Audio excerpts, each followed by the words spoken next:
On the last date, there was a direction for us to file the affidavit within 2 days. We have prepared the affidavit and we are submitting it directly to the my lords because the data was to be complied. Therefore, we could not file it with the registry. But today we are directly submitting to the lordship. Kindly take it. You are filing it today. Yes, sir. Just now we are handing over to the lordship. Who is appearing cousin. for NHI? You are filing it today. Okay. I am for the contracted lordship. No, don't give it to me. You give it to the registry. Okay, what about the 7 to 10? My lords, with regards to 7 to 10, the executive director himself has personally gone to the site, my lord. And after monitoring the whole project work, we will file within 2-3 days, my lord, if your lordship permits, my lord. We have given a timetable, Mr. Counsel. Yes, my lord, but it's a whole stretch of road that he has to look. You should be having all the data on your fingertips. You are the one who's working. The respondent number 12 is working, my lord, and he himself has personally gone down to for verification. The And executive accordingly, director. Yes, my lord, and accordingly he will hold a meeting in the site itself, my lord, along in the presence of all the contractors. Lordship, may I submit, as per the last direction, there were 3 key points which the Lordship has directed us to address. What is the actual number of the manpower and strength? What is the likely date of completion of the project? And whether there can be any chance of preponement of the completion of the project. So by way of an affidavit, I have addressed all these 3 points. And apart from that, sir, So what have you said in your affidavit?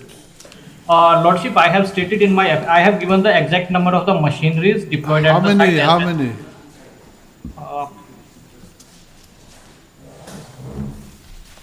One, Lordship.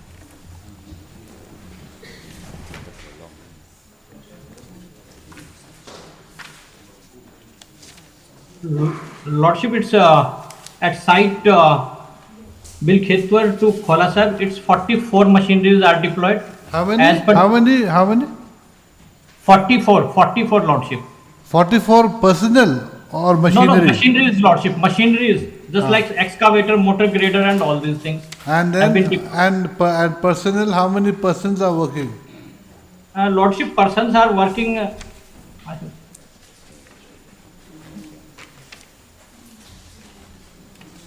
52 persons are working, Lordship. That is 52 persons and you have got 44 machinery. Is it possible?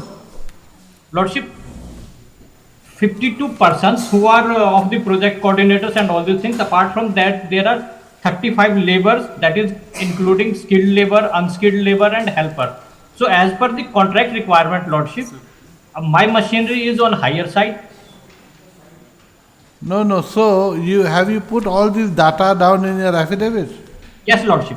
Yes, Lordship. And then what about the issue of completing the work prior to the appointed date? Lordship, in this regard, we are having one meeting with the respondent number 7 to 10 on 29th of the January. 29th of January, okay. 29th of January to see all the feasibilities, how the project can be completed before that. Okay.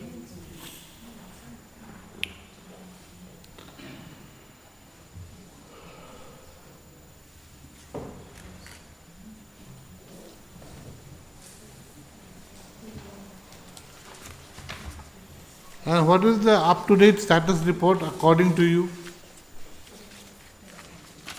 Lordship, at one stretch, my physical progress is 10%. At another site, my physical progress is approximately 5%. Why there is slow progress? That has reason, Lordship. Because once the work was awarded to me, then there was the NIT was issued on the basis of the assessment of the tenders at site conditions in November 2024. Thereafter, the NIT was issued in 15th of March 2025. I have been given the letter of award and signed the contract agreement in June. So during this period, the project site was unattended. And before that, the state government was getting it executed through their contractor. How many stretches of road have you got under your belt in that Kamrang sector? How many stretches? And what is the total kilometer length that is to be completed by you? It's a maintenance work, Lordship, and three stretches. Three stretches. And the total length of the three stretches is how much?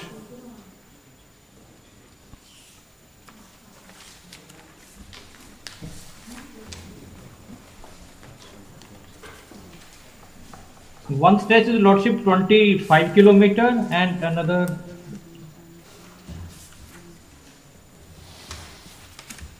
approximately 45. How many stretches of road are there? Three stretches. Three stretches. So Yes, this Lordship. 45 comprises of how many stretches? Two stretches or one Three stretch? stretches, Lordship. Three stretches. So 25 is one separate stretch, Yes, sir. and this 45 is the other two stretch. Correct? Yes, sir. Yes, sir. 118 kilometer to 133 kilometer. Just a one minute. stretch. 118 kilometer to 133 kilometer. 133 kilometer. Then Yes, sir. And one is 147, 147 to 159. 159. And third one? And third one is 70 to 95. 70 to 95. Yes, sir. 25, it is 15. Where did so this is 27. 118 to 133, correct? Yes, sir. So Yes, Lordship. this is 15 kilometers. And Yes, then 147 to 159. Yes, Lordship. So this is 12 kilometers. Yes, sir. So approximately it is coming the entire total 55 kilometers. It is coming to 52 kilometers. Yes, Lordship. There has been two contract agreement, Lordship, in the same stretch. One for 70 kilometers 70 to 95. Another contract agreement for kilometer 118 to 133 and 147 to 159. So two contract agreements are there, Lordship. So is the completion date in both the contract agreement the same? Yes, Lordship, because it is from the date of commencement. It is from the date of commencement. So, Lordship, I have one thing to submit. Why it is impact that my progress is slow? Because when I have took over the site, then the damages which were contemplated in the NIT, they were not. In fact, the roads were washed out. There was no GSB formation. There was no BC layer. So I have undertaken the work to stable the formation of the road and then to make it traffic worthy so that traffic can fly. Thereafter, from November onwards, I have started executing the works which are under my scope. So these are the reasons, Lordship, which shows that there is less progress, but we will take up the work. We have enough machinery and manpower at the site, higher than contemplated in the contract agreement. Where are you taking the stones from? The boulders and the stones for the road?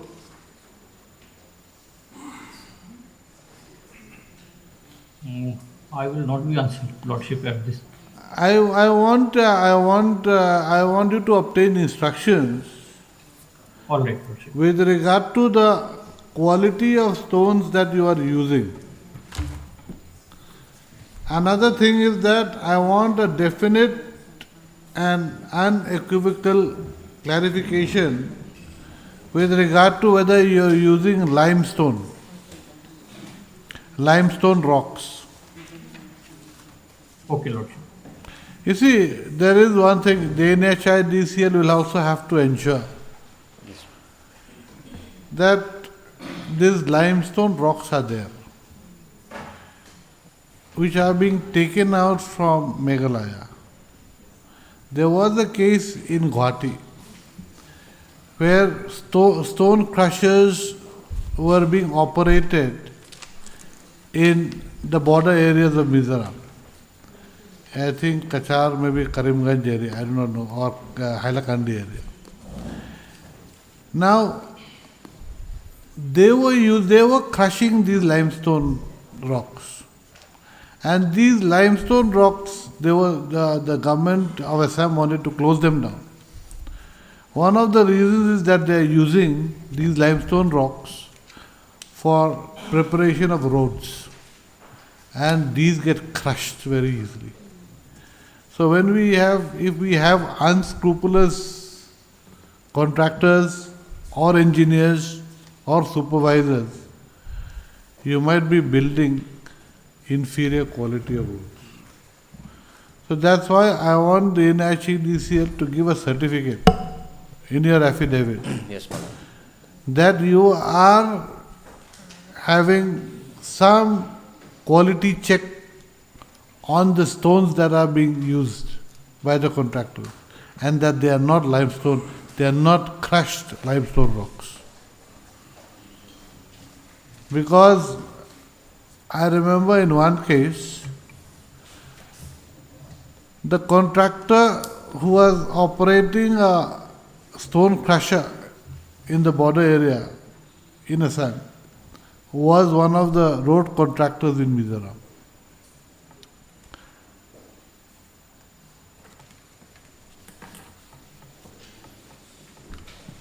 I can find out the case also. I kept it in mind, but I just remembered it now. You see, there are no rocks except for the riverbeds in the border areas of Assam, Mizoram. Tripura has got no rocks. It uses all the rocks, all its rocks come from Doki, from Shillong, from Meghalaya. They have got no rocks at all. All their building, everything. Now, we also, I don't know, every time you hear the PWD and everyone say that our roads get deteriorated because of the bad quality of rocks that we have. Maybe they're using limestone rocks also, because it's very easily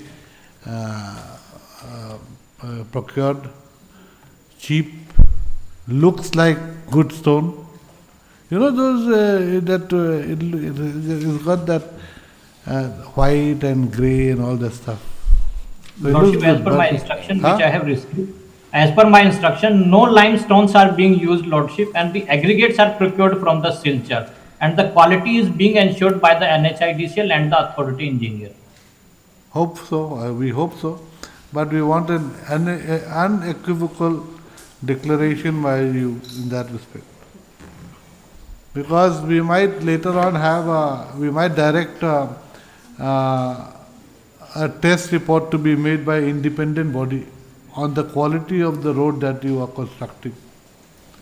And if we find that you are not constructing the road as per specifications, then we might have to also ask for registration of a criminal case for cheating. We are going to take this matter very seriously, so it has to be taken with due care. You know, the road has to be constructed. It is the lifeline of one state. So It is you have got a very repair and big role to restoration. play. Yes, my lord. It's a repair and restoration work, Lordship. Huh? Repair and restoration work, Whatever, repairing, you have to do a good repair job. Lordship. Good repair job has to be done, not a half-baked repair job. Right. Mr. Anil Kumar. Learned Counsel for the respondent number 12, submits that the affidavit to be filed by the respondent number 12 in terms of the order dated 19/1/2026 shall be filed during the course of the day. He submits that the queries raised by this court in the last order has been explained. He also submits that in the Konpui to Sairang road via Khamrang, there are 3 stretches of the road, which has been placed under the responsibility of the respondent number 12 by 2 contract agreements. both having the completion date of 17/7/2016, correct? 7th of July, Lordship. 7 July, of 7 July 2016, 7 July. Full stop. 2026, Lordship. Yeah, so 2026. The three stretches of road are from KM 70 to 95, 118 to KM 133, and from KM 147 to KM 159. Full stop. He also submits that a meeting is to be held with the NHIDCL on 29/1/26 to deliberate on the issue of whether the roads which are to be repaired by the respondent number 12 can be completed before the stipulated date. Next para. Mr. Samuel Vanwar Chakta, the learned counsel for the NHIDCL, respondent number, respondent number 7 to 10, is to the effect that the deputy Executive Director, my lord. the deputy executive director, Executive Director is the the head executive of the... director Yes, my lord. of the NHIDCL has gone on a tour of the three stretches of road, and a report will be made by him, on the basis of which an affidavit, in the basis of which a comprehensive affidavit will be filed within 3 days. Yes, ma'am. Within 3 days. Full stop. Anything else? Any other submission? He will convene a meeting at the work site, my lord, in the Yes, sir. presence of the contractor. Further, the executive director will convene a meeting with the contractor at the work site in compliance with the directions of this court. Next para. The parties are directed to ensure that no limestone rocks are being used for construction of the road, for repair of the road, and the stone/boulders used should be of good quality, able to withstand the permissible load/weight of heavy vehicles. This is the matter on when? Today is 22nd. This is the matter on 29th. Obliged, Lordship, my lord. may I have one submission? Since the ED is undertaking the meeting so my submission is that he should consider the ground realities also. Whatever if I have raised any concern with regard to the That you hindrances. decide. How do we know what In the case if problem- it comes in the order, Lordship, it will be better for us. No, anyway, this is the matter on 30th. Okay, this is the matter on 30th. It is also made clear that the minutes, that the meeting minutes should be prepared by the NHIDCL and the respondent number 12 in relation to the meeting to be held on 29/1/26. Lordship, can it be 2nd of February? Can it be, if Lordship permits? Okay, 2nd of February. And Fine. a copy of the same should be furnished to the court. Obliged, my lord. Fine. Item 2.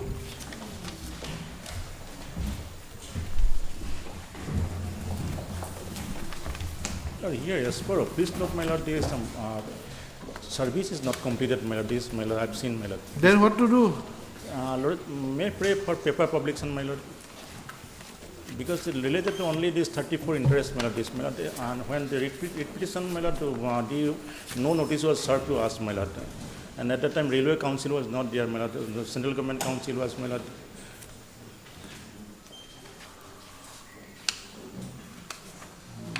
Only one part they will get, my lord, from the reference, the 28 AM order, my lord, and DC order, my lord, and Order was, notice was issued on 3/12. yes, my lord. I've taken step, my lord, already taken step, also taken, my lord. But service is awaited, my lord.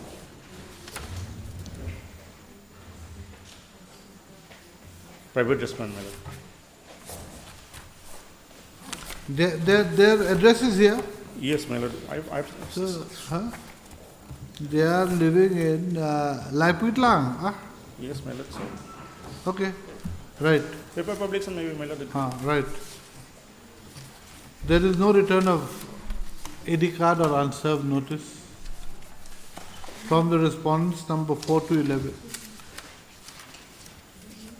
in relation to the notice that had been issued to them on 3/12/2025.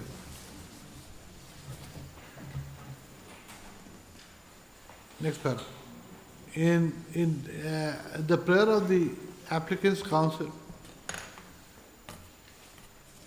to serve notice upon the respondents number 4 to 11 by newspaper publication is allowed. Two newspaper, one vernacular and one English, my lord. Is allowed. Accordingly, the applicants shall issue the notice in the Vanglaini newspaper and Newslink with regard to the notice to be issued to the respondents number 4 to 11 regarding the pendency of the present application in this case. The same should be done within a period of, My lord, 10 days is required, my lord. within a And period of 2 weeks. 10 days, my lord. Okay, 2 weeks. 2 weeks. List the matter. On 23rd of, my lord, February, my lord, in the List the matter on 23 to, by which date affidavit should be filed by the Yes. applicant. earlier. Supplementary cost list for admission, items 4 and 5. Matter for okay. Okay. 4 and 5? Ms. Linda, I think this is your place.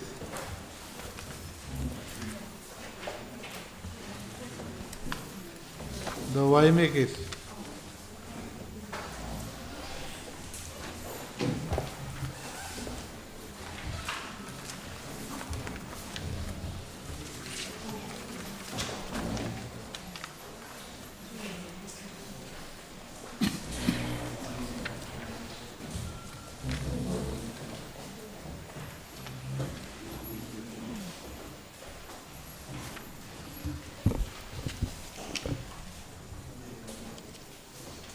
Yes, have you found all the documents? Yes, my lord. Some documents are not found, but we have given a copy, the list, my lord.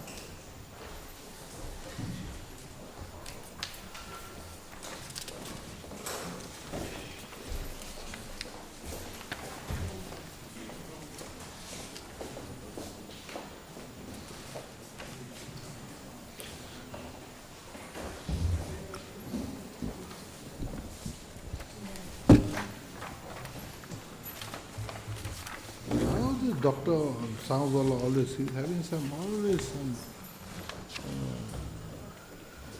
Documents disputed property is always there. Government property has become his property.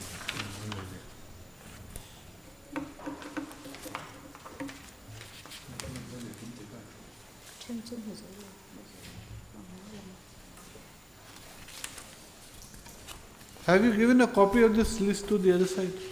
No, no, my lord. This morning only I have received, so I've made a photocopy. Only for copies. two of us. Yes, my lord. He And, thought You cannot, you cannot give him your bullet points. It's not for your eyes, it's only for our eyes. You can copy for him Yes, my and lord. to your other friends also. Yes, Your Lordship. We have done it in a hurry. That's it. We don't know whether we're friends or enemies. Ah, Earlier we were friends. Even I don't know which side I'm on right now. but I have, we are clear where we are. We are not going to go by what the government says or the other parties say. We are going to go as by what we see. yes. I have produced the original documents, my lord. I haven't had the time to go through also, my lord. It's very bulky. Now let us be very clear. So you see, at the end of the day, the documents are there. So the question of documents not being there is not an issue any longer. Now the fact is, in this WPC 13 of 2020, there are altogether 11 writ petitioners. Correct? Yes, my lord. Now these 11 writ petitioners documents are here or not? Didn't come.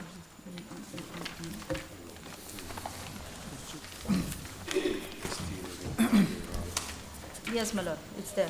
It's there. So these, so 11, so there's now 13 we can go, we can look into it. Now let us see the other case, the PIL. In this PIL, there are altogether 72 respondents. And out of the 72 respondents, we have got 64. only 1 to 3 are the government. 64 respondents. Huh? How can it 70? It says 70 and 72 others. State of Mizoram 72 others, so 73 it should be. How can it 64? No, they have been added, no? Yes, oh, sorry. There was a substitution of a deceased person. One respondent had died. He was substituted by his offspring. Okay. So, now this Ram Prasad Upadhyay, his case is covered by his case is his land is covered by which document?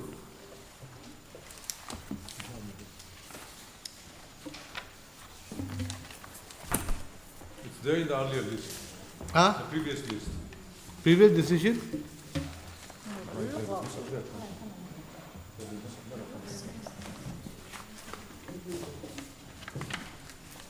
Ente amma. Kafol, kami Allah ko. Kafol.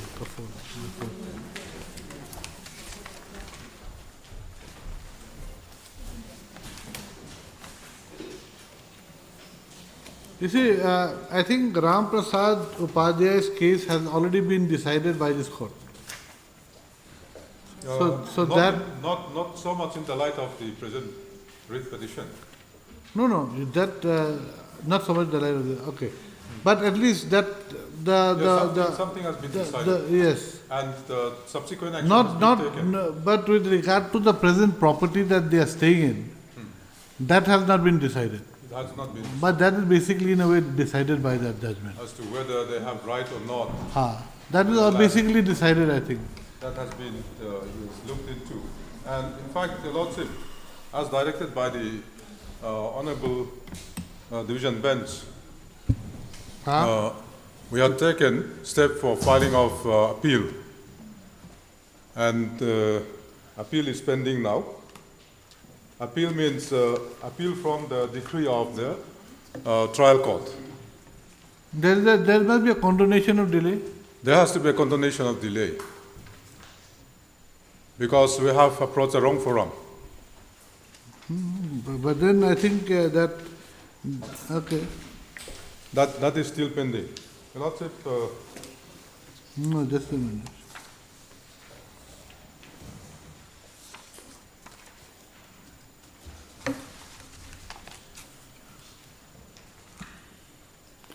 Yes, Mr. Malhotra, please keep track of this. For the respondent number 49, Ram Prasad Upadhyay, Yes. who has been, his case has already been decided by the division bench Yes, in WPC 105 of 2024. While judgment and order dated 9/12/2024.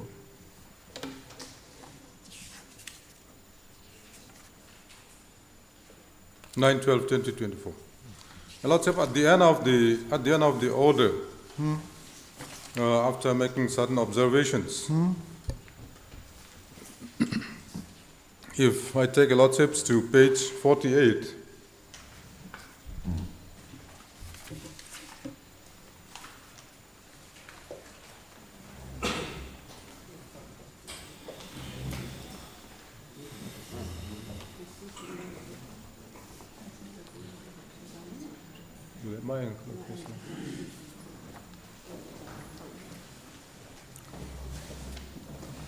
Lordship, may I take a Lordships to page, the para 48 of the order.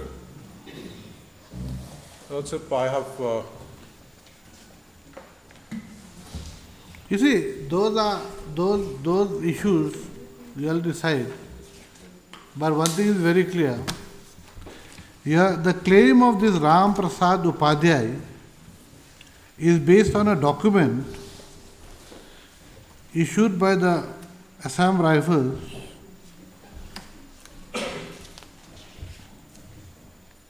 not issued by the Assam Rifles, issued by whom? it's by the superintendent. Superintendent. Yes. Okay, and superintendent says what? We have been allowed to stay on the land. It is not allotment.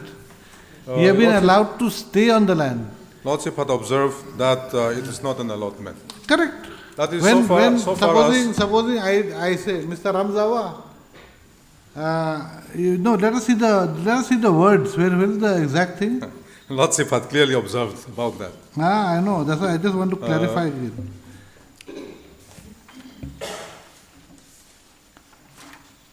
If you take a Lordship to the observation, Yes, it is here. para, In para 30, at the bottom, Hemlal Upadhyay, son of so-and-so, priest of A.R. Assam Rifles, married lines Aijal is allowed to remain where he is at present. yes. It is not an allotment of land. That is so far as the entire land is concerned. Correct. The entire land where the So anyway, petitioners so have this made a issue, claim yes. of being allotted 20 bighas of land. And the Lordship had made that observation. Correct. At the end of the order, Lordship had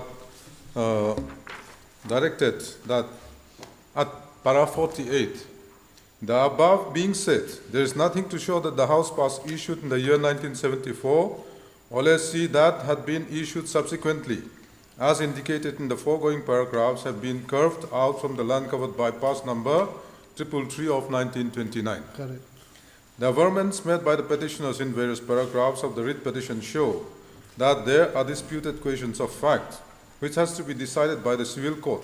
As the petitioners have already approached the civil court by way of a counterclaim which was dismissed, the petitioners would have to pursue their claim of right, title and interest of the suit land as per the procedure provided in the civil procedure code and the applicable laws to the state.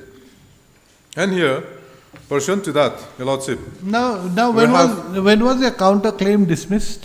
Which year? counterclaim was dismissed in the year 2019. 2019. Anyway, so And- there's nothing. Anyway, that is so. This Lordship, here we have enclosed. no A no. copy of the order. Now we cannot go into those issues in this case. Now that so far as the claim of the petitioners therein are concerned, Lordship had decided that as far as the counterclaims are concerned, since they have not filed an appeal. They ought to have filed an appeal. So pursuant to that, we have filed an appeal. This does not give you a license to file an appeal. This is just telling you that you can pursue Yes. forum, but this Lordship, doesn't give you a this license. is the order. This is the order. Which order? Passed in connection with RFA. RFA. RFA, subsequent to passing of this order by the division bench of this honorable court in WPC 105 of 2024.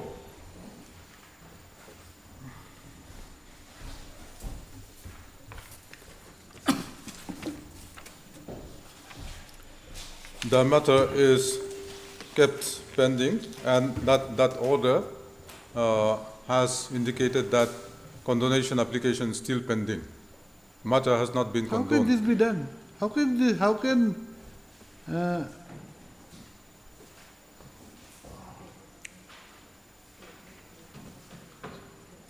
this is a wrong order. There is no condonation. There is no condonation as yet. This is a completely wrong order. My Lord, if I may, in that case also we have notice, then we have only a first chance to appear before the court. No. Previous So day, why don't you challenge this order? My Lord, This is an illegal order. yes, my Lord. Even though You see, the when highest- you see, just listen. Yes, my Lord. Why didn't you say that? That is only to indicate that appeal has been filed. No. That is no. Appeal has been filed by the court. Has accepted it without any delay condonation being yes, my filed by Lord. you. Right. This has to be dismissed straight away. You file an appeal. This has to go. Yes, This is illegal. Illegal order. Yes, my Lord. We cannot allow illegality. Sir. 6 years delay. Is there. Condonation matter is still pending. How can then how condonation matter Prior pending to for the appeal is mine, admitted? RFA order of- Where is that? You see, unless the condonation is allowed, main case, there is no question of the main case being anywhere in this universe. In fact, in the principal seat, even the registration number is not given. Even a number is not given to an appeal, unless the condonation of delay application is allowed. Out of everything is given, not only given, it is admitted. Yes. You are putting the cart before the horse. Appeal admitted, condonation still pending. How can it be? It's patently illegal order. We can take it up as under 227 also. We can quash it. It's patently So illegal. it's up to your lordship. No, you do it. You file an application. This is completely illegal. In fact, I'll take action for this. These guys, they need training. In Completely fact, your illegal. lordship, apart from that, This cannot be done. your lordship, that application for condonation is still pending, and now Good. your lordship We'll record your statement. Your Lordship had decided in connection with WPC 105 of 2024 after making several observations. In fact, in that 105 of 2024, the petitioners had sought to challenge the boundary description and the sketch map, whatever that has been made under the 2002 Act. Now, 2002 Act is now in operation because the Assam Rifles have vacated the land. And We will, you see, those issues we'll see. Right now, since your matter is on a different footing, it is covered by this WPC 105 judgment. So we cannot decide this aspect. And this order being patently illegal, we are not hearing your matter as on date. Because this is a different, it has got a different story to it. This is patently illegal. What is this? Don't the judges here know how to... that we have done it in obeyance of the observation and direction Mr. of the Counsel, Honorable Court. we are not the law. We only give you, we only say, we make observations. Yes. But when you act upon it, the court has to see that it is done as per law. We have not said anywhere that if you file an appeal, it should be admitted and no condonation of delay is required to be allowed. We have not said that. It has to be done as per law. It cannot be done like this. That's true, that's true. No, Understood. we'll record your submission and then we'll take action. Right. cannot be done. Apart from that, Your Lordship, Courts cannot act as they like. They are bound by certain procedures.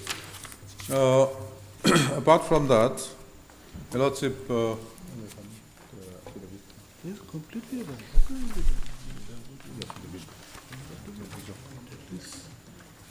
it's additional.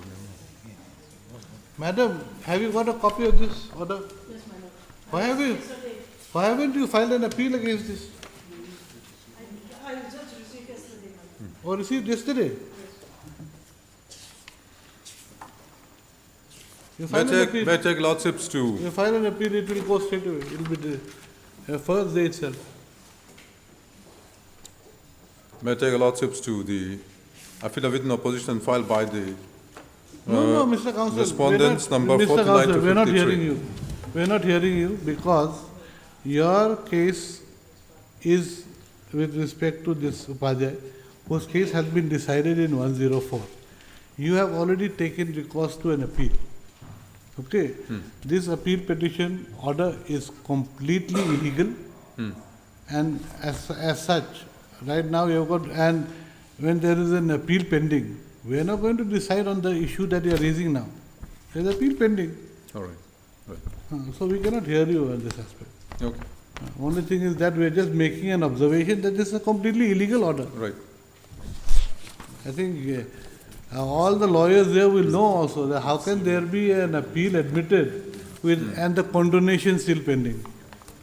Makes a mockery of the entire Your law. Lordship, what has been stated there, though some few things have been written down there, but admission of the appeal will be subject to the outcome of the condonation application. It cannot be.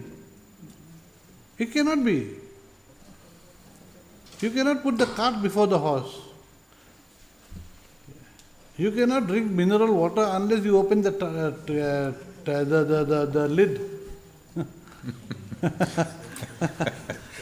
But somehow you have done it. You have drank the water, but you have not opened the cap. I don't know how We you are have done trying it. to open the cap now. No, that's what. After drinking the water, what happens? There's nothing left. There's nothing left to drink. I mean, the entire exercise is futility. No, I mean, it All right, helps right. no one. This is As the wrong. Lordship observed, You see, it's not only in this case. There are cases. I remember one case where the district court judge had one of the judges, I don't know who, had allowed a declaration suit without any defendants, without any grievance being made against any party. It wanted a declaration that plaintiff wanted a declaration that he was the owner of some property. And court gave it. Without any, on the first day, without any defendants, without any cause of action as to why he needed that, or saying that someone was blocking him, or that his property was being encroached by, nothing to that effect. Just a declaration. So some things have to be corrected. We have a duty to correct the courts and lead them in the right path.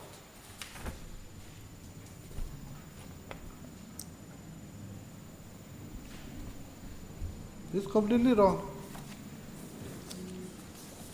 that will be placed before your Lordship as and when, by way of revision by the I party don't who know. are aggrieved. We might take it up. We might take it up in the principal seat administratively also. If we want to take it seriously, we'll decide. This is completely illegal. Maybe he needs to go for 3 months training. He doesn't know the law at all, and he is a district judge level officer.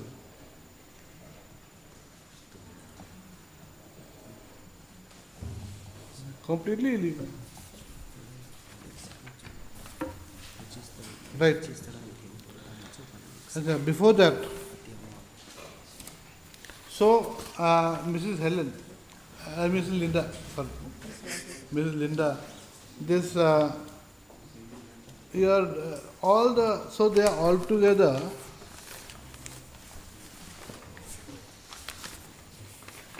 there were altogether 64 respondents earlier. Yes. But because of the Substitution. substitution of respondent number 49, 49, 50 and 51. 49, 50, 51, they have multiplied to 74. 24. 73. So now, the documents of all these private respondents you have with you, correct? Yes, my lord, but some we could not trace it out. No, That who we have you given a list. couldn't trace out?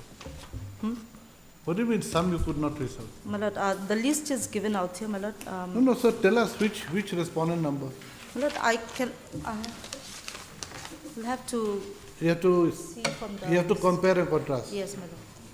I have received only this morning, so I did Okay, not now, have the this chance. is with regard to the parties here in the Yeah. PIL. PIL. Now, what about those persons? Are there any persons or organization which has some sort of a pass on the Assam Rifles land, but who are not parties in either of these two cases? My lord, there is one church, Presbyterian church. Church. Yes, They should be made parties also. that's what, my lord.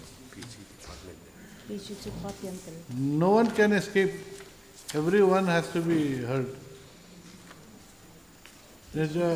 So the church has got what?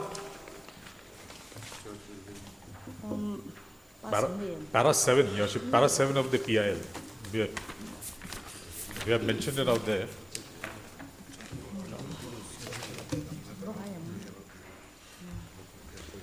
Your Worship, How can this be done?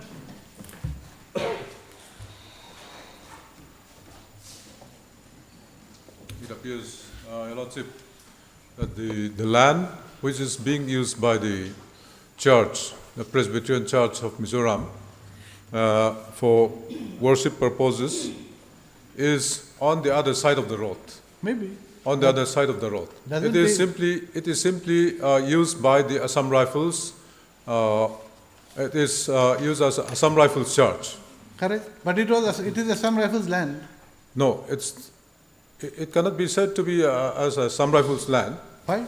just because it is used as a Assam Rifles Church. When did the church have a pass over that land? I cannot just say now. So, according to you, prior to that church having the land, having a pass over the land, It was a vacant land. whose land was it? It was a vacant land. It was a vacant land. Yes. How do you say that? On what authority are you saying that? What is your interest? Have you been authorized by the church to appear on their behalf? No. Then? Since a query is being made. No, I'm queries just- be made to the government, not to you.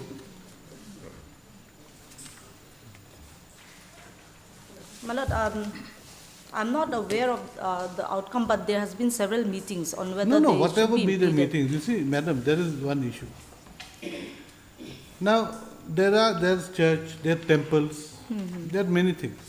Okay, there's a temple also. Now, if you say that because it was being used by the church earlier, it should go to the church, then there's property being used for the temple, let it go to an organization who will continue to run the temple. Do you want that? Or if there's a mosque, let it go there. Do you mean to say that the place where the temple is did not belong to the Assam Rifles? It belonged to something else, some other organization? My What lord, is the basis? that's This- what, my lord. In that regard, there has been some committee has been formed. So let us know the entire Yes, my fact. lord. You I'll see, try you to cannot, get- you cannot give away land without there being some sort of guidelines prepared by the government on the basis of which state largesse can be given to people. You have got to be fair. You cannot, it's not your grandfather's property. Like you see, Calcutta Mizoram house been sold. For what purpose? We do not know the how much. What is the value of the? We are sold.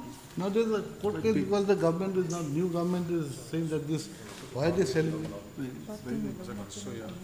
Baliganj. Yeah, I don't think I just sold it. Yeah. I don't know what is the purpose. So you see, now we have got this Lengpui land also being sold. That's what I've heard in newspaper. Now there is no document. I think it's high time some right-minded persons think about this, take this up in right earnest. This has to be gone deep into, and the guilty should be brought to book. To book, yes. Anyway, leaving that aside, the issue of, you see, when we decide the entire Assam rifle land, all those persons who have an interest in the land, they might be affected by the judgment that we are going to make. So they have to be made parties. Yes.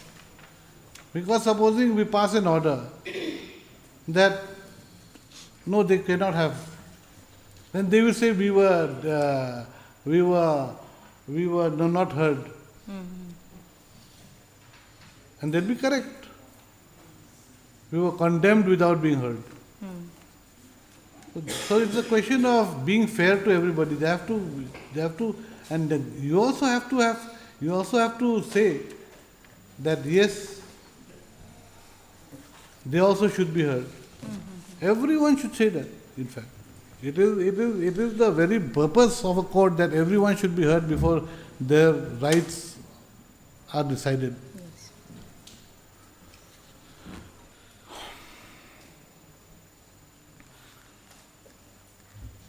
So we'll direct that the church, which church? Sinat. Presbyterian. Assam Rifles Church. Assam Rifles Church, according to this petition, has been allotted. Yes, Your Worship, there's a church. Has been allotted.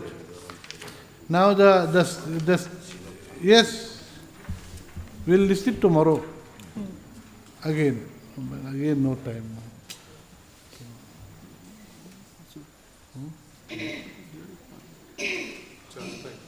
You bring the church, there's a pass issued to them? Land lease. I believe there's a land lease. Land lease, issued when? My lord, I'm not. Cannot be issued prior to formation of government in Mizoram. Mizoram became a union territory in 72.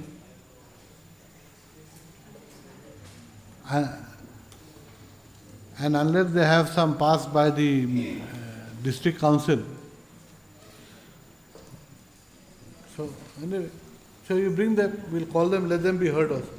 Yes. Your Worship, apart from that, if I may take your Lordship to the RTI reply given by the Revenue Department at page 24 of the PIL.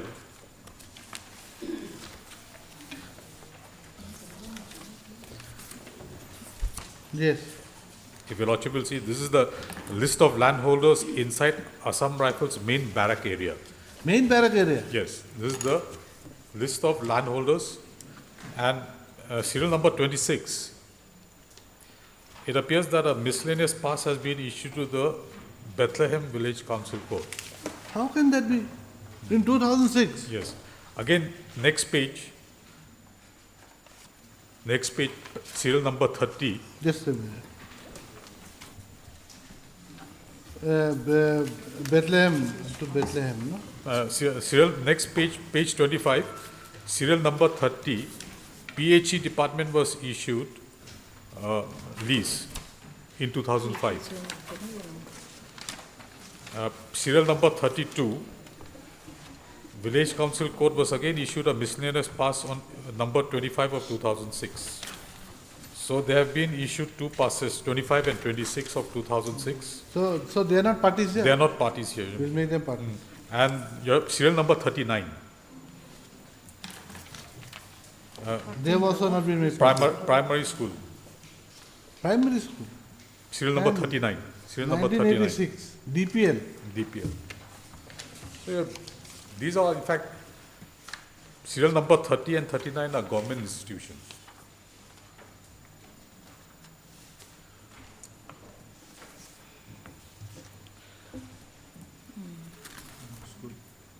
So these 26, 30, 32 and 39 are not parties. Yes. Okay.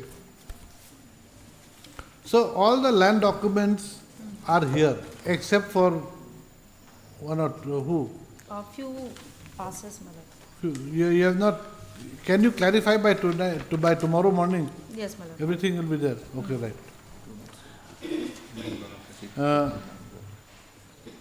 Mrs. Linda L. Fambo, the learned additional AG, submits that all the land documents pertaining to the writ petition as in WPC 13 of 2020 has been traced out and brought to the court.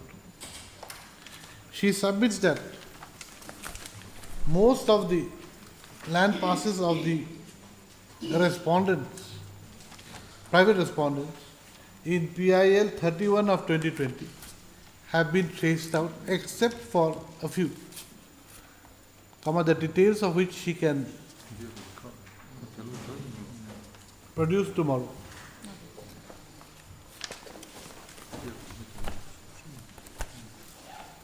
Next paragraph. It is seen that they were initially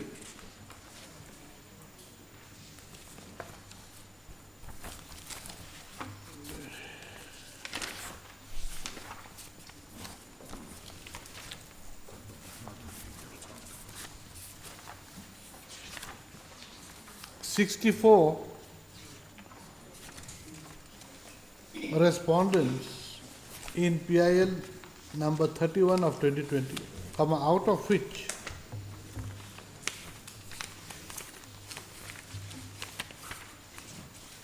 7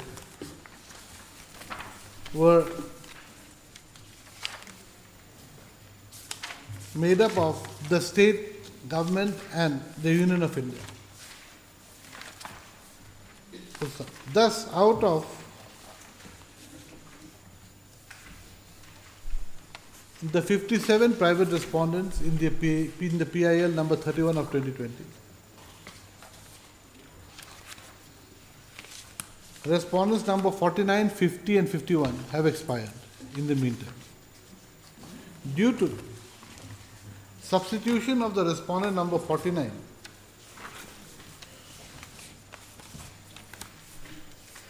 by his legal heirs / representative,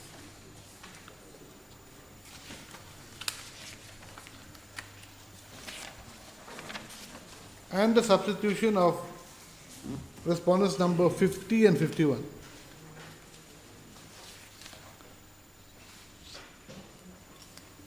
the number of private respondents has increased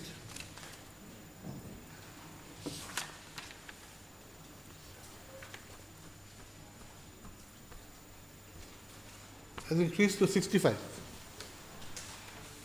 thereby making the total number of respondents 72. 73 actually it should be. 57. Is it? 57. 64.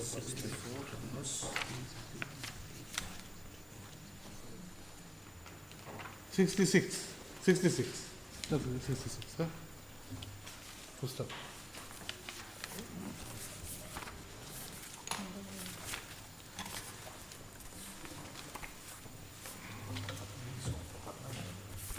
With regard to the property of the late Ram Prasad Upadhyaya, respondent number 49, the earlier respondent number 49, the issue has been practically decided by a division bench of this court in WPC 105 of 2024, which was disposed of on 9/12/2024. 49 to 53. The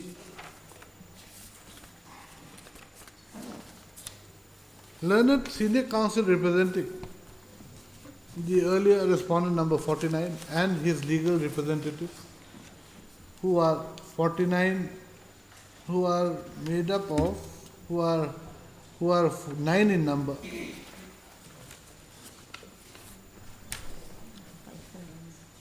submits that an appeal has been filed against the has been filed in the year 2025 against the dismissal of his counterclaim in the year 2019. While order dated 14/11/2025 passed in RFA number. No, what have I said? No, just read.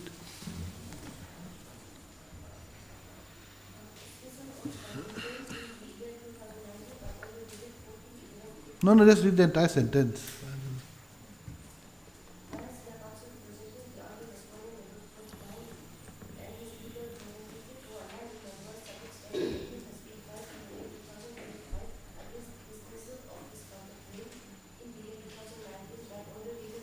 No, full stop.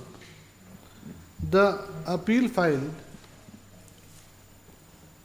which has been registered as RFA number 35 of 2025 in the court of the Additional District Judge -3, Roman 3, Aizawl, arising out of title suit number 35 of 2020, has been admitted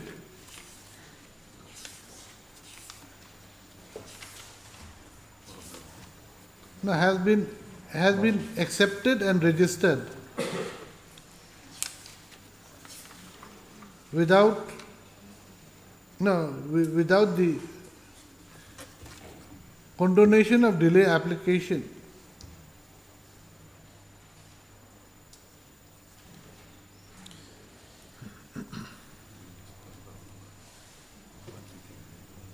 registered as CMA number 1245 of 2025 being allowed.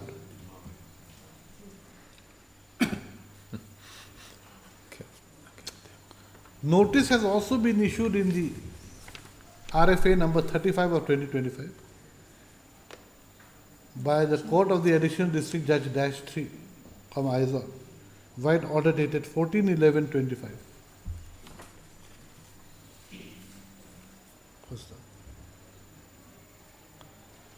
It is surprising that, we are surprised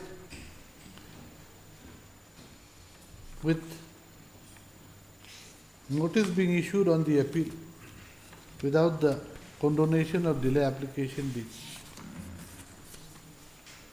decided by the First Appellate Court in RFA number 35 of 2020. Next, be that as it may, the issue herein is different. Para 7 of the petition filed by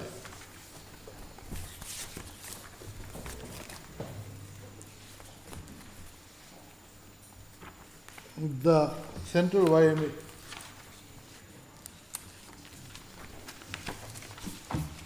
is to the effect that as per information received by them,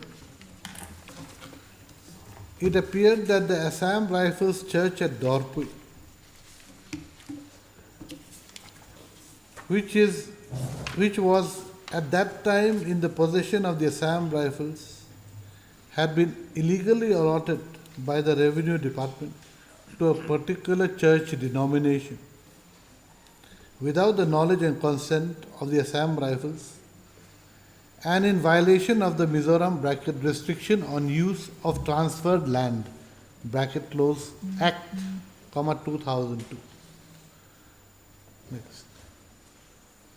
On a query made to Mrs. Linda L. Fumbo, learned additional AG, with regard to the above, she submits that a land lease has been issued to the Presbyterian Church, the Presbyterian Church of Mizoram.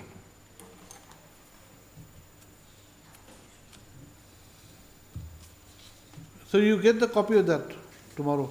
All right. Full stop. Next paragraph.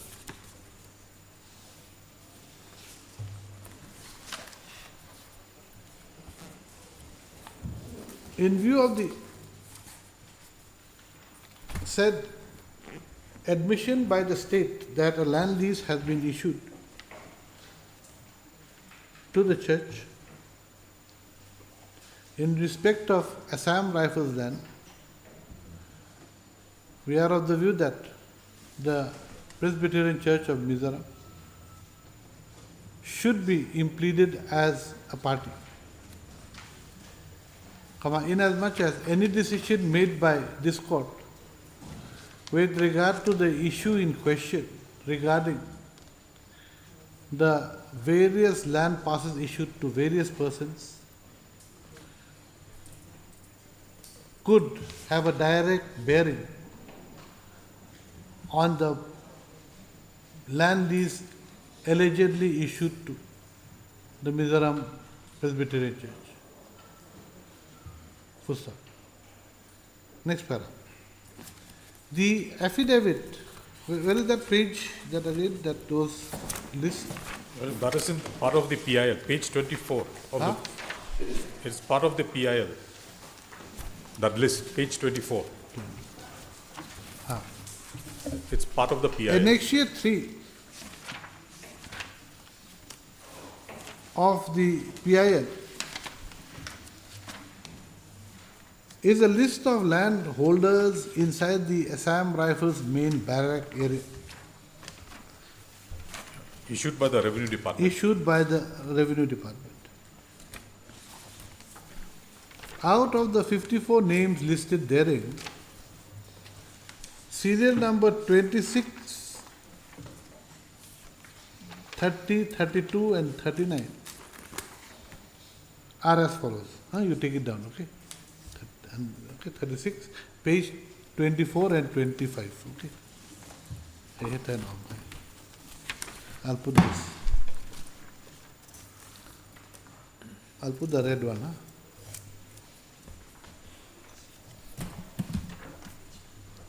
As has been decided with regard to impleadment of the Presbyterian Church of Mizoram, we are of the view that serial number 26, 30, 32 and 39 of the list of landholders inside the Assam Rifles main barrack area should also be impleaded as parties to the case, parties to the PIL. Inasmuch as any decision made by us could have a direct bearing on the rights of the parties, rights of the parties who have been impleaded herein. 30, serial number 3. Further, in terms of further, it is settled law that no man should be condemned unheard. For further, the principles of audi alteram partem would have to be applied. Should be applied. Full stop. Accordingly, the Mizoram Presbyterian Church, represented by the moderator, having its office at the Mizoram Synod. Is it Mizoram Synod or what? How do you say? Mizoram Synod? Yes. Mizoram Synod, Mission Way, Aizawl. Mizoram. That's number one, number one. Then number two, the village council, Bethlehem village council, no, it will be local council now.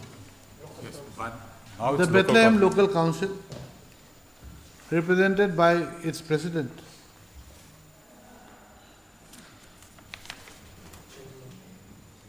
comma, It'll be the chairman, I think, chairman. chairman. The secretary to the government of Mizoram, government of Mizoram, PHE department, and the principal of the primary school Bethlehem. Give number, okay. Are impleaded, Headmaster. headmaster, are impleaded as respondent numbers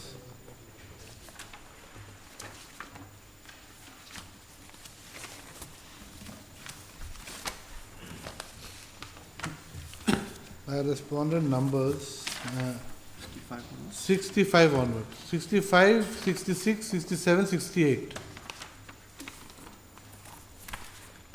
65, 66, 67. Only 67, huh? 67. Appellant to, the petitioner to serve a corrected copy of the cause title to the registry. Next para. Issue notice to the newly implemented respondents number 65, 66 and 67. 64, 65. No, 64 is already here. 64 is the commandant. Then Malat, I think there needs to be 4 persons. 4 persons, Presbyterian Church, the local council, the headmaster and the PE. PHE department. Four new respondents, Your Worship. No.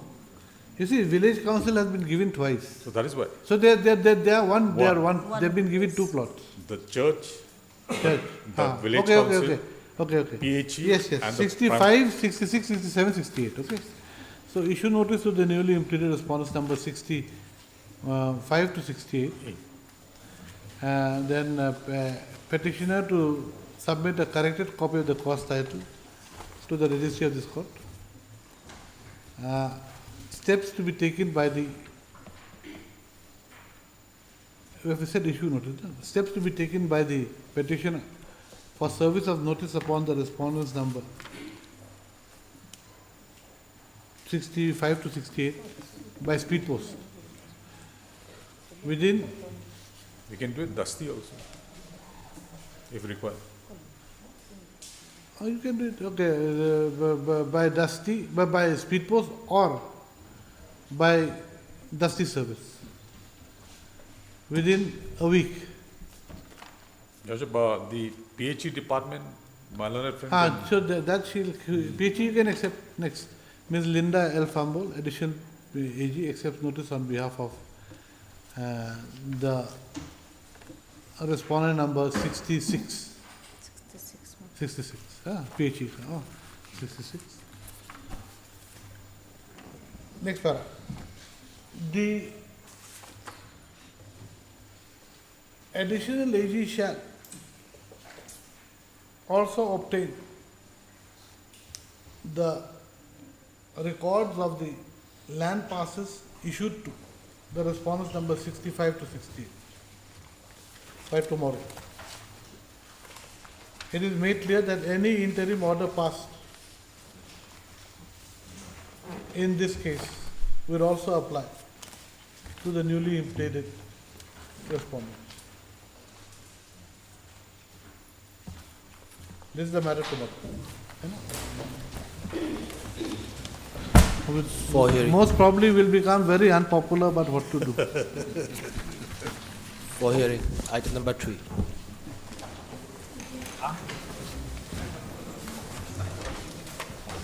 I don't.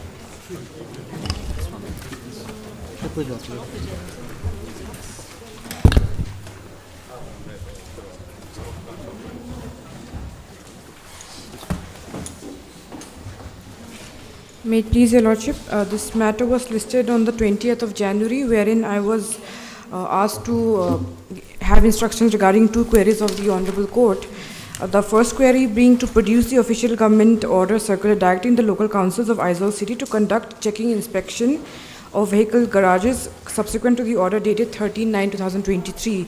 In that regard, your lordship, I have produced before the court the documentation which pertains to authorizing the local councils to look into the query of illegal parking and garage space, your lordship. And your lordship, as to the second query, which is Just a minute.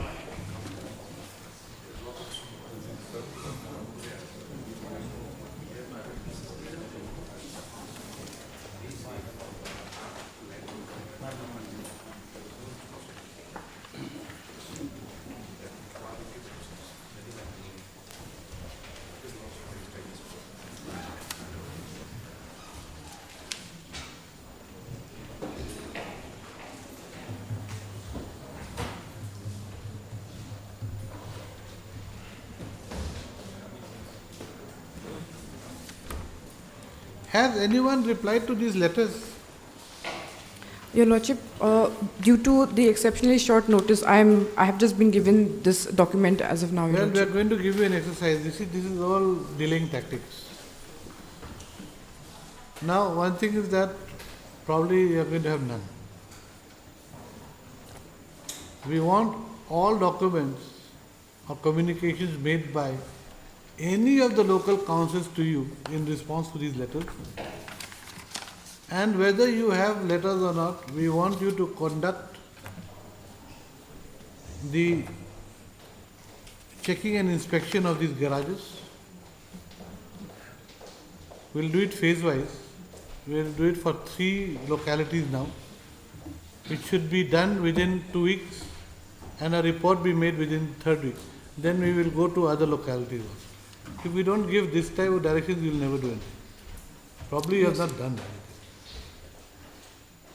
So I am going to propose that you do this checking in my locality, Chandmari and Chandmari West, Yes, your lordship. for the first phase. Then we will go to all other along the main roads, and then we will go to the side roads and everywhere. And if you do not do it, and if the authorities do not do it, then they'll be liable for contempt. Yes, your lordship. Okay. And your lordship, if I may submit it further, that there was a second query, that is as to whether the exercise to be conducted by the local councils would have to follow certain guidelines laid down by the government, or whether the local council would have the liberty to make their own guidelines. Now, your lordship, in this aspect, I would like to submit that as per my oral instructions, in addition to the transport department, it is also the responsibility of the AMC and also the SP traffic. Therefore, if they may also be included in this exercise, your lordship. Your father? Your lordship, for the state respondents. Yes, it's you who is causing trouble with your parking fee. Yes, my lord. I'll have to get some instructions, my lord. No, now you have got to act. Forget about instructions. Instructions so you get. In the meantime, you have got to act. Yes. You see Chandmari West. Two-wheelers are parked on both sides of the road. Yes, my lord. Some parking areas, as per earlier instructions received from the AMC, are purely operated by the local council, and the AMC is not involved in some places. Then Even in Chaltang. local council is under whom? Local council, LAD, Local Administration Department. Really? They are under the AMC, but the formation is also under the LAD, my lord. There is no more LED. Do you know that? Do you know that the department of LED is gone? It's finished. Which world are you living in? There's no more LED now. Do you know that it has been absorbed into another department? Yes, UD and PA, my lord. Yes. So, it So- is solely your responsibility. They have got nothing to do with local council. The LED was only responsible for elections and all this Yes. stuff. It's not even for elections. For certain implementation of certain guidelines and rules, that's all. You are the authority.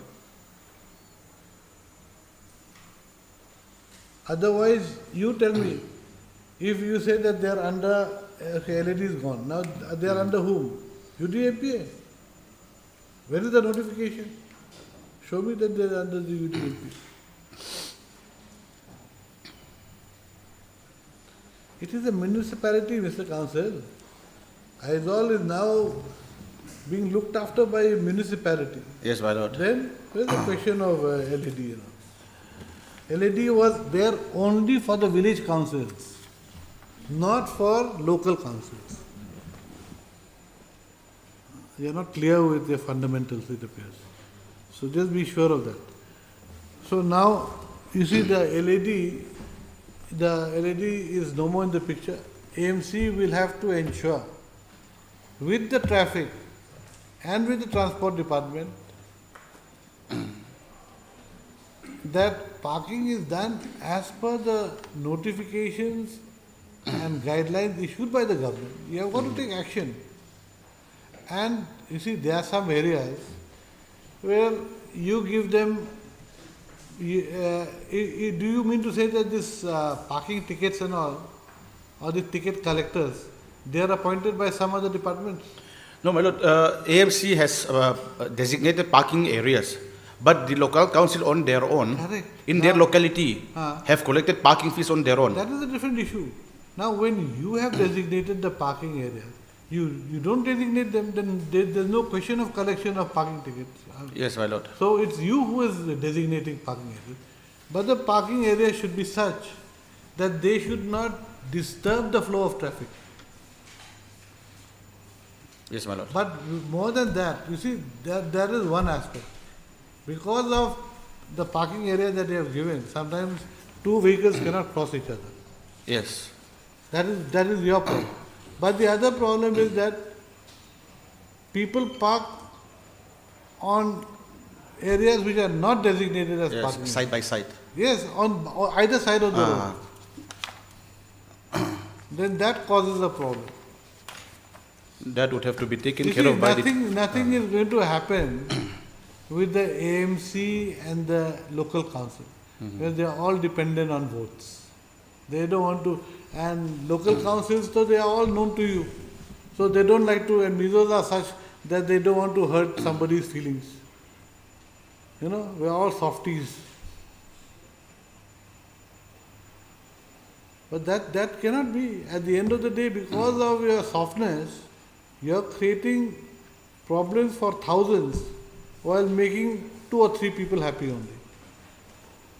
It should be proportionate. And the traffic, they should also start patrolling the local council areas. There are many areas in the local council area where no parking is fixed, but no one implements them. They park right under it, Yes, my under lord. that side. And the thing is that the AMC has no power to seize the vehicle. AMC has got no power, local council has no power, only So- power is to take money. The power is with the traffic, my lord. Traffic police. Your interest is only money, make money. Money makes the world go round. That is your thinking. You are not thinking about whether the citizens can have a smoother life. You have to think in that line. Citizens have to have a better life. Anyway, you start implementing in these 3 councils, and we want to report Chatlang, Chanmari, West Chanmari, and then we will carry on along the main roads. Maybe Bongkor is very crowded; it's not done, but then we will go Zarkot and all the way to Lung, Kulikon. Then we will go to other. These are the main arteries. The main arteries, of course. So you have got to be very clear. Bongkonto, it's not possible to park because the volume of traffic itself is so humongous out there.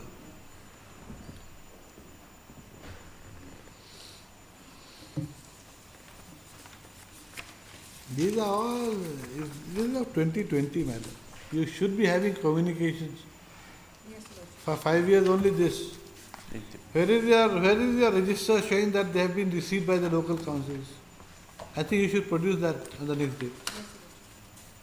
Your Lordship, due to the short notice, I was only given 2 days, so whatever documents. Naturally, this writ petition has been pending for since 2022. You are doing nothing. Right.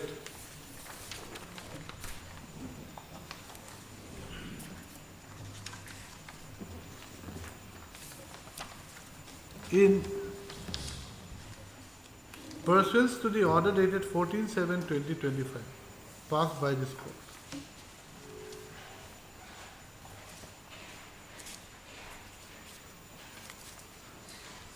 in regard to checking/inspection of vehicle garages,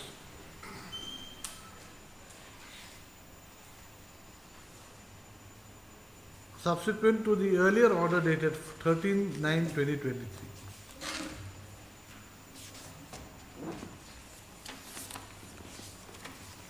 Ms. Lalnun Lui, the government advocate was directed to produce the official government order/circular directing the local councils of Aizawl city to conduct checking/inspection of vehicle garages. She was also directed to obtain, the government advocate was also directed to obtain instructions as to whether the exercise to be conducted by the local councils would have to follow certain guidelines laid down by the government, or whether local councils would have the liberty to make their own guidelines. Full stop. Next paragraph. Ms. Lalnun Lui, the GA, has submitted letter number M/33023/5/2016 dated 4/11. Is it 2020 or what? 2020, Your Lordship. 2020. This is, how will my brother read? This is in thing. Your Lordship, the translation is on page number 2. Okay. Issued by whom? Issued by the Joint Municipal Commissioner AMC, which states that all local councils were required to reconstitute their respective traffic management committees to streamline traffic management within Aizawl city.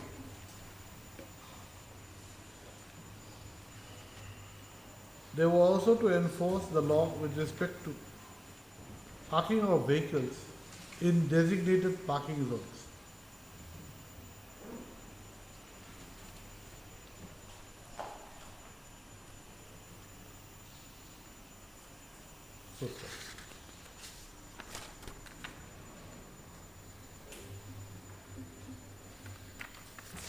She has also, the GA has also produced office order number C/38/38/15-DT MVW dated 12/2/2024. Wherein the Director of Transport has been pleased to authorize all local councils and village councils within the state of Mizoram to issue certificate of having a garage in Form 80 under the jurisdiction.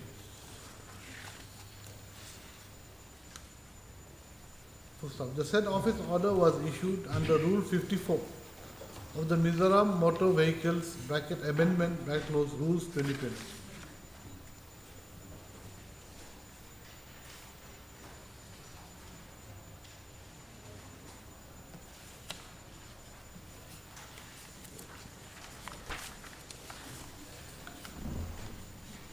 Rule 54 of the Mizoram Vehicle Rules 1955. The proviso to Rules 54 of the Mizoram Vehicle Rules 1995 states as follows. We take it down, this portion. Okay. Next.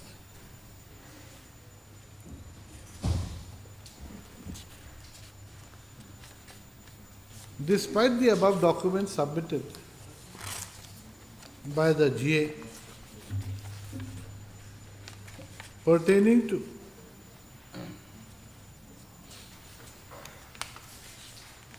the role of the local councils in ensuring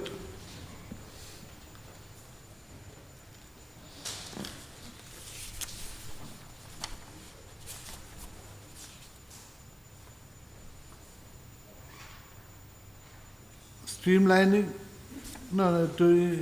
for streamlining traffic management within Aizawl city.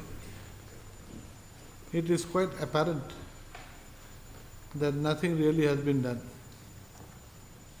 by the transport department, the AMC or the local councils. Your Lordship, the SP office as well. The traffic police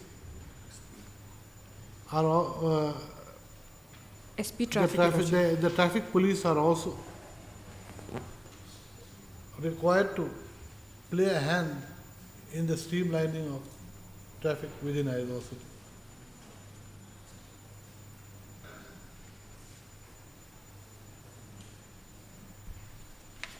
The above, the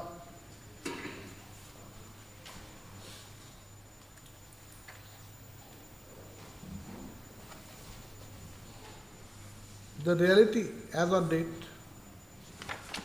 is that the roads within the localities and on the main artery of Aizawl city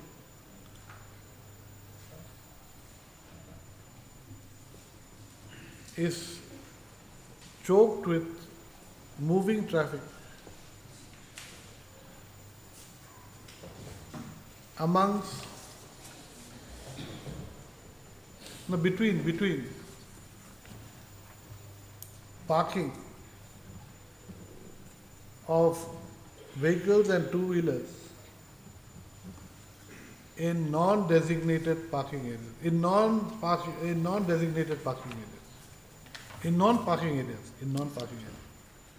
So, sir, it is difficult for vehicles to pass each other on account of persons not parking their vehicles in garages. Though it is a requirement of the law that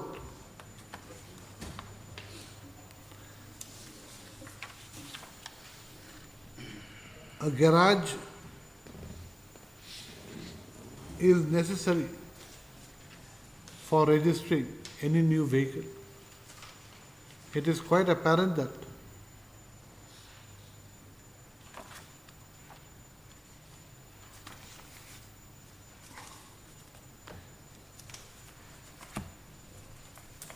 certificates of a person having a garage has been issued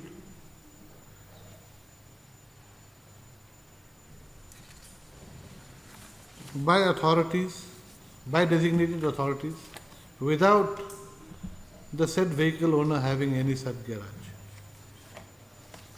This illegality cannot be allowed to be carried on. Next para. The GA has not submitted any document to show that any local councils within Aizawl city has undertaken any exercise for checking and making inspection of vehicle garages to ensure that all vehicles and garages, all vehicles have garages. It is also not in dispute that two-wheelers are parked on both sides of the road, which make movement of traffic a difficulty. Smooth movement of traffic a difficulty. Next part. It is high time that the state respondents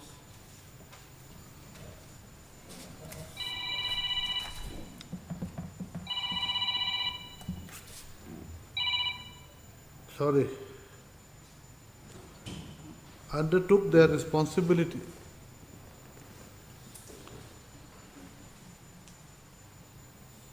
of not only issuing certificates of a person intending to register a new vehicle to have garages, as having a garage, but also to have a subsequent inspection to see that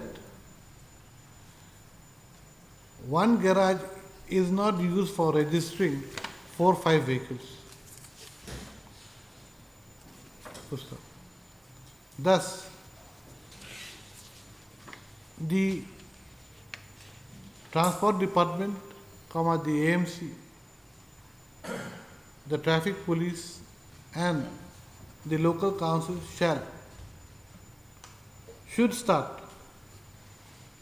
having an inspection, checking an inspection of vehicle garages and ensure that the vehicle in each locality has garages for parking their vehicles. As a pilot project, the Transport Department, AMC, Traffic Police, SP Traffic, and the local council of Chatlang, Chanmari, and Chanmari West. Chanmari West are directed to conduct checking/inspection of vehicle garages and give a report as to whether the vehicles belonging to persons of their locality have garages in which their vehicles can be parked. The report should be submitted by the Transport Department and the AMC. SP Traffic, you take the help of SP Traffic because they are having problems with manpower. It is your case that it is the local councils who are doing it, and you have not denied it.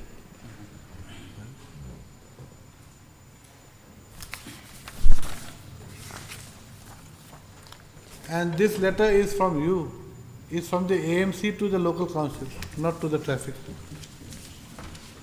What was it? The last sentence.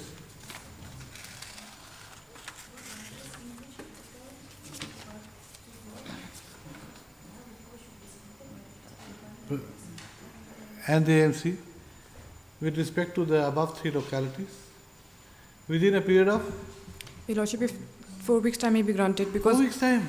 Your By the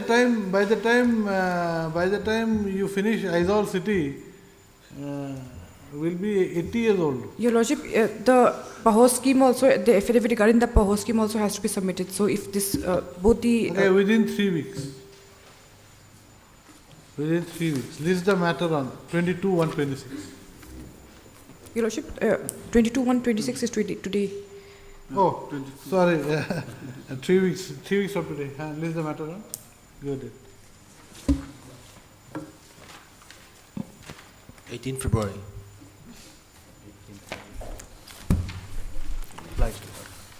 Much obliged, Your Lordship. Item 6. From now on, you will have to start working, not giving letters only. Please, Your Lordship. Item? Yes. Item 6, ma'am. Yes. I'm sorry, my lord, I could not be present physically. No problem. Because of some... No problem. Lord, Your Lordship, yesterday my colleague has shared the view of this honorable court. Yes.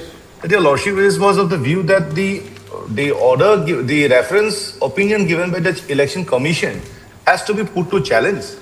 And it might be that we may have to withdraw the matter and file a fresh writ petition with the liberty. Your Lordship may kindly come to that particular opinion, because yesterday night I was going through it. The issue was there, let me tell you the story, my lord. The issue was there, the governor asked the opinion that whether the private respondent incurs disqualification by virtue of Article 191, subclause 1. That means that is strictly speaking, it's an office of profit. Now I clearly recollect Where does, the it say, lordship has where appeared does it say office of profit? How do you say it's an office of profit? No, it was issue was office of profit. Yes, Kindly issue, come to was, page issue two. was office of profit, correct. Office of, yes. So, the election commission went through it and found that the office of the chief executive member of an autonomous council or be a office bearer of or member of autonomous council does not come under the purview of office of profit. So accordingly, this gentleman does not incur disqualification of under Article 191A. Correct. Now this position is not been denied by us also in our petition. If your lordship will kindly see my writ petition, para G, I clearly stated that once we have taken up this cause, that this man might have come under disqualification. But we agree that that opinion is perfectly correct. What was our issue is that simultaneously occupying two offices. Correct. Simultaneously occupying two offices. Correct. Now simultaneously occupying two offices, which doesn't come under disqualification under 191A. It has to go under Article 190 of the Constitution. 190, where it says, say, yes, Constitution. 190 is that in vacation of seats, it says that a person who becomes a member of parliament of two constituencies, then he has to leave one. Correct. Now, for example, Correct. for example, a person contests an election in Mizoram Legislative Assembly. He is elected. I may be sorry for. He may be elected from Chanmari, and he is elected from Sanmari East. Now that man has to decide in which seat he will retain. The other one goes vacant. Correct. Now what happened was that when the Mizoram was a union territory, there was a clause that simultaneously office you cannot hold. And accordingly, the executive offices of chief executive members and were also been held that they can continue. But subsequent 2006, an amendment was been brought in the Mizoram Assembly law, said that two offices cannot be held. He has to relinquish one. Now what happened is that No. There was an exemption on the disqualification in the earlier round, and that there was an amendment whereby that exemption was taken away. Correct? Yes. Yes. Now the exemption was been taken away. Yes. Now what happened was that your lordship on the last occasion when my lords and honorable chief justice was there, that your lordship, I referred to one judgment of Hipai where my lord argued the matter, Hipai and others. The contention was there that the members of the autonomous council have been restrained from contesting election in the assembly. Correct. And the contention was that an office of profit. The Honorable High Court said that no, it is not an office of profit. And your lordship, that position has been clear, it has been referred. Now, in this present case is that we are not at all concerned with office of profit. That we will let it be recorded. What I am saying is that the rule which has been brought in by the amendment by the Mizoram government was in the spirit of the Article 190, which the President has issued. Yes. And second thing was But that you the see, amendment we do not know whether it was in the spirit of 190 or anything, because we cannot go Your beyond what is written. No, your lordship will kindly see this particular Annexure 8, page 240. Annexure 8, page 240. Yes. Yes. Yes. Prohibition of simultaneous membership rules 1950. Yes. Yes. This rule specifically provides that a person who has been elected in two seats, he has to relinquish one. Now this prohibition of simultaneous membership rules Yes. is in relation to what? Which it is part of which rules? It has been issued by the Ministry of Law. So this is a autonomous council. So this is with regard. Exactly. This is with regard to 101 and 190. 101 and 190 is not applicable to the facts of this case. My lord, lordship will appreciate this thing. This issue has been trickling in my mind also. Why is that? 6 schedules. What was the object behind the 6 schedules? 6 schedules has been enacted or when brought into force by the Constitution to uplift the masses of that particular area and Correct. giving a specialized training. Now, what happened is that sixth schedule is a part of the Constitution. Maybe. It is not a mini. It is not a Maybe. mini Constitution. But then we cannot read words into a statute which is not there. No, Your Lordship, I believe this is a very virgin territory in this aspect, because I have checked in the Meghalaya High Court also. This issue has been raised, but that issue could not be addressed because these members have withdrawn. They have left their council seats. You see, Now what is you see out here, My Lord. when you in the present case, I think the CCB rules, Rule 11 of the Longklai District Council prohibited holding these two posts. However, Yes. this issue pertains to the Chakma Council, not Exactly. to the and whether a similar paramateria clause is there, it is not there with regard to Chakma. So it has been no. intentionally left out. Exactly, that is a mischief they have created. What That's to the do? mischief. What to do? What is No. wrong? No, Your Lordship will apply. I was hearing Your Lordship's other deliberation in other matters. I was observing other deliberations. The thing is that we are no one is above the law. We are Correct, all here. correct. We are all one. Correct. Now the question is that why this court under 226? Because it has got a larger ramification. Your Lordship will be aware that CADC has not been working for the last 1 year. CADC is not working for the last 1 year. Now what is happening is that to one person, if in the case of MLA, it is applicable that you cannot occupy two seats. If in the case of MP, it is not. No, you How see, can a you council- see, we also tentatively we are of the view that yes, it's not proper for a person to be a MLA also and a member of the district council. But then the law does not prohibit, and we are not the lawmakers. No, I believe, Your Lordship, I can give a little bit of hand in this, which my Lord may explore it. Let me put it in this way. Yeah, if I may submit your. No, let me put it in this way. Just to point out to my learned friend also, that my learned friend has said that the Election Commission of India had given a decision regarding office of profit only. But if I may take your lordship to page 211, the decision of the Election Commission of India, whether the person can hold simultaneously a post in the district council and also be an MLA. At para 7, the Election Commission has given a definite finding that it is possible, and this has not been challenged by the petitioner. If I may read para 7, Yes. page 1. Yes. The issue raised in the present reference is twofold. Firstly, whether a respondent who is a member of the Mizoram Legislative Assembly and Chakma Autonomous District Council constitutes violation of the constitutional principle laid down in Article 101 and 190 of the Constitution, which prohibits dual memberships of houses. In this regard, it is stated that the Commission can provide an opinion on grounds of disqualification of a member of Legislative Assembly as laid down in Article 191, subclause 1 of the Constitution of India.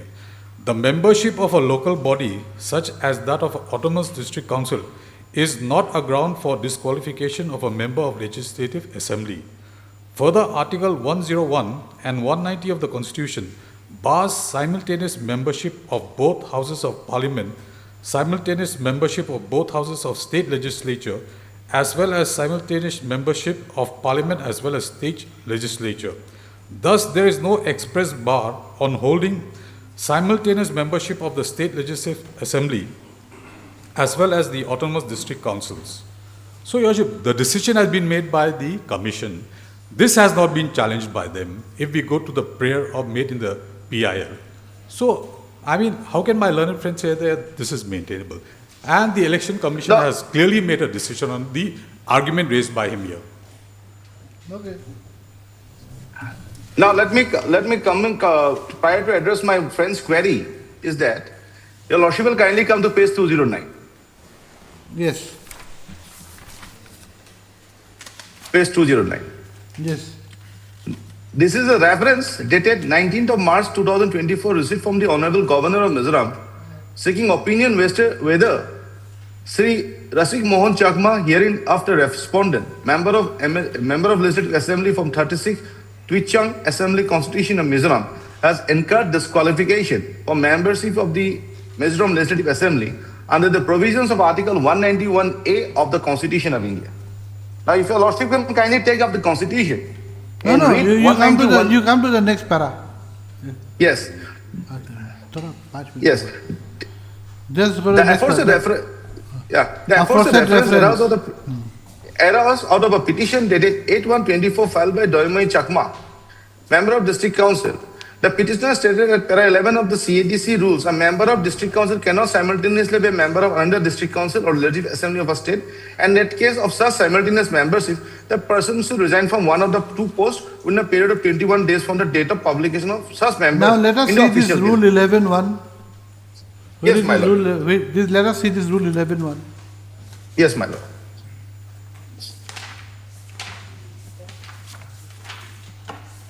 And its amendment. Let us see both. Yes, madam. Page 36.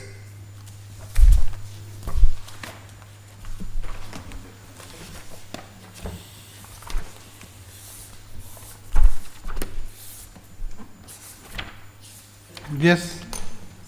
Subject to the provisions contained in any law made under Article 191 of the Constitution of India, no person shall be continue to be simultaneously a member of the District Council of two or more autonomous district, or a member of the District Council and of the MLA. And if a person is so elected, then at the expiry of 21 days from the date of publication in the official gazette of the declaration that he has been so elected of, if such publication has been made on different dates from the latest of such dates, that person's seat in the District Council of an autonomous district shall become vacant, unless he has previously resigned his seat in the District So Council. has this been amended? Now where is the amendment of this? Amendment is being, amended provision is Page 38. Page 38. page 38. Yes. No No person person shall... shall a member of the District Council of two or more autonomous districts, and if a person if so elected a member of two or more District Council, then at the expiry of 21 days from the date of publication in the official gazette of declaration, he has been so elected, or if such publication has been made on different dates from the latest of, then the person's seat in the District Council of all autonomous shall become vacant, unless he has previously resigned his seat. So this amendment shows Yes. that they have purposely replaced that portion. It is not Yes. by happenstance, it has happened deliberately. And then, Yes. and then there is nothing to show that the council was not competent to make the amendment. So once if No, they are that's- competent to make the amendment, then what is wrong? No, we have challenged this rule amendment. No, your challenge has to be based on some law, no? No. I have challenged this amendment, saying that this amendment has been brought in with a vexatious things. First. Maybe. Maybe. Second thing is that it does not withstand the spirit of the Constitution.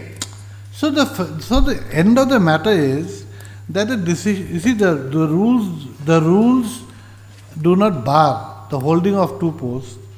The Election Commission has taken a stand that there is no bar under section 101 and 190 to hold MDC and MLA. Now this finding of the Election Commission has not been put to challenge. You put that to challenge. No, your lordship. How can we, anyway, what else? I'm giving you a No, what I suggestion. was. Your lordship will appreciate this thing. No, we that as far as understand. We understand fully. Because yes, it doesn't appear to be fair. Keeping in view 101 and 190 pertaining to Parliament and the Assembly. But then there is no express bar also with relation to Your Lordship, MLA and MDC. Your Lordship, my Lord, may kindly come to the judgment of Honorable Supreme Court in Pu Milai Pucho. My colleague is there. Milai Laicho. 2005. Yes. Para 21. If my lord allow me, I will just read it.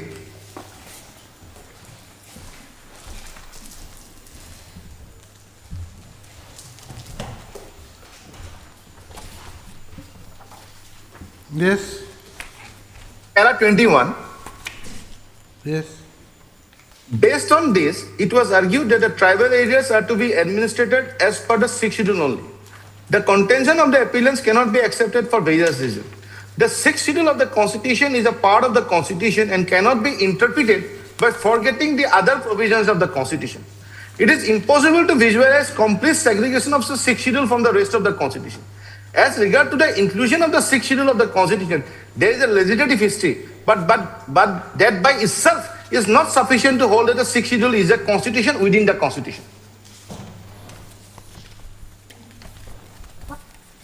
So, if you bring up an amendment, You see, yes, you have a complete. we cannot read words into the Constitution that are not there.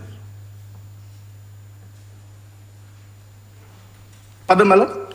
We cannot read words into the provisions of the Constitution which are not there. No, exactly. But this particular act, piece of legislation, CADC rules, that has been brought in by violating the spirit of Article 190. That is the moot question. And your lordship is exercising power under 226. You challenge the Election Commission finding. You challenge that. In that case, your lordship, if my lord, because already a lot of time has spent out, if my lord may take the judicial note of it, because it's a question of law. No, It's a question of of law, no doubt. But you have got to make a challenge to the Election Commission finding and let the Election Commission make a reply to the same. They've got a right to be heard. Let me amend my petition then. Then Okay, you can. Let me- No. As per the decision of the court of the division bench of the Meghalaya High Court, you file a fresh writ petition. We cannot keep on adjourning the matter. We wanted to dispose it of. No. In that case, your lordship, what I'm saying is that it will be shortening the time. Let me amend the prayer portion. No. You have to give it will change the entire aspect. No, nothing. In that We'll decide the matter. In that case,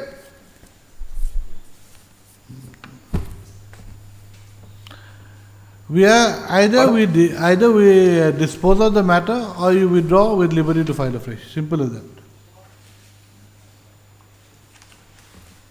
in that case, my lord, can it be posted up tomorrow, my lord? Let me have an in-depth discussion with my clients. We'll have it fixed at 2:20, 2:15. 2:15. In that case, my colleague may be there, my lord. Yes, 2:15. My lord. 2:15, okay. Yes, my lord. There's DB we finished. What? Lordship, one item only. Yesterday. Wait. It is with regard to that. Yes. Synopsis. We'll take it up after 2:15. Not now. And we've got a single bench also, na?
for hearing item 6.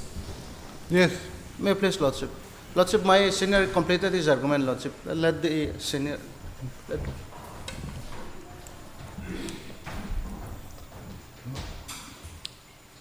Where is Mr. Malhotra?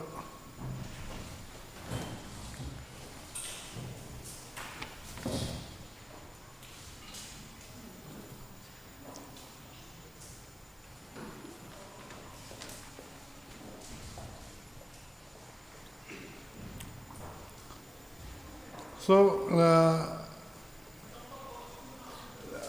his argument has been completed, now it's just turn. Lordship, the main point I've raised is that they have not challenged the Election Commission's opinion as well as the order passed by the Honorable Governor. And your Lordship will see the opinion given by the Election Commission. They have decided both the points regarding Office of Profit and as well as Article 101 and 190. So, Office of Profit, he says that he has got no issue. But regarding holding two posts, Only that. that has also been decided by the Election Commission. Yes, paragraph 7. That has not been challenged. Page? 211.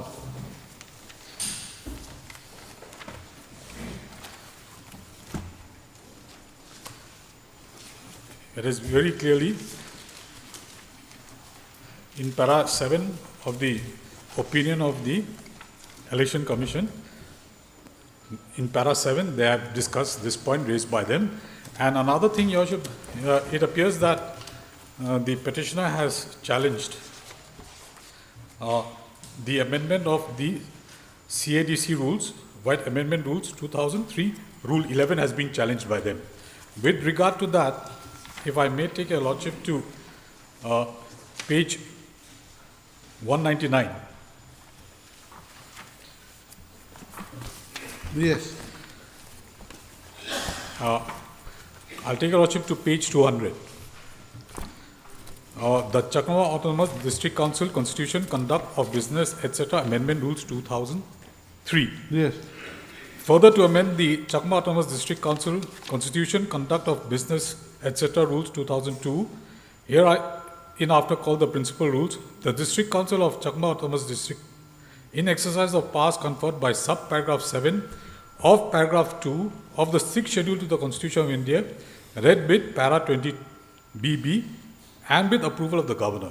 So these rules have been amended by invoking these provisions of the 6th schedule, and the procedure laid down by the 6th schedule has been followed. There's no procedural lapse, and in their writ petition, although they have challenged amendment of Rule 11, they have not explained under what grounds they have challenged the amendment. My submission is that the procedure under the 6th schedule has been followed at the time of amending the rules in 2003. The Honorable Governor has invoked his discretionary power under para 20 BB of the 6th schedule, and there is nothing wrong with the rules. If they are challenging the rules to be ultra-vires the Constitution, where is the violation of the constitutional provision? It has all been followed. Just by making one statement that the amendment of Rule 11 is ultra-vires the Constitution, that doesn't mean that it can be accepted straight away. They have to give their proper reasoning, which has not been explained by them.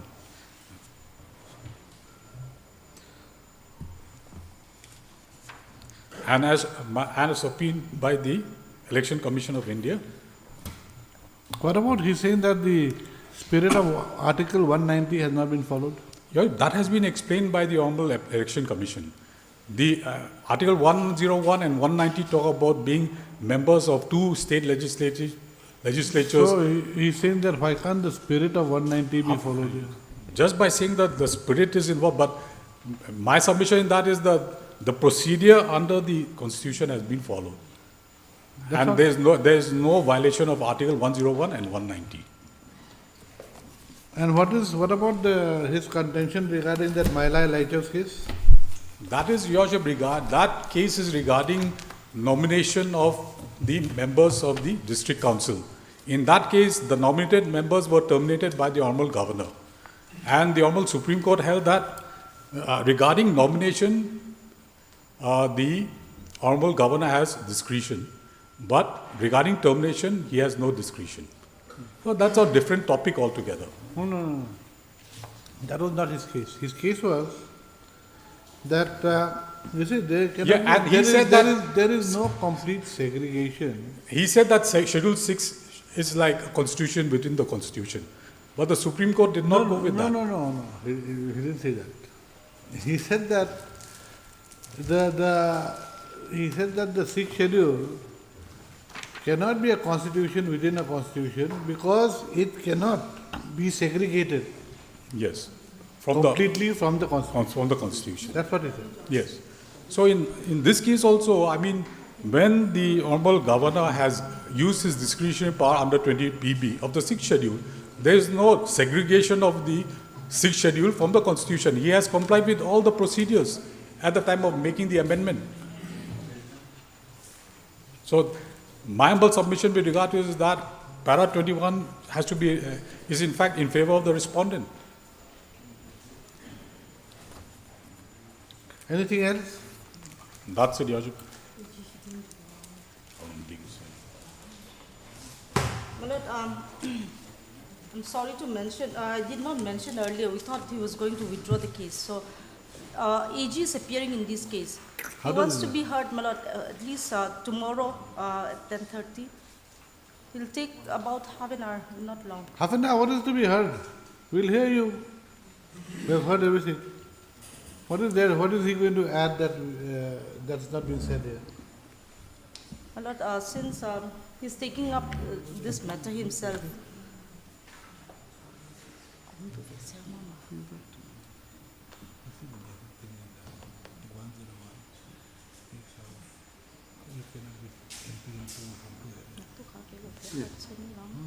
So even if we say that this constitution should be taken before, then how will it you say that this it will be personal. As you said, proper ideally one should not be. But things that cannot be called ultra-vires. It is not good and There is no, there is nothing in the constitution or in the sixth schedule which says that the member of the house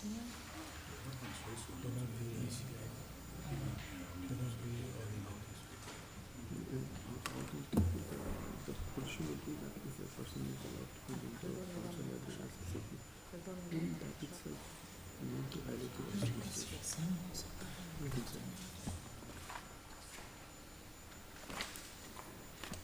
the sixth schedule.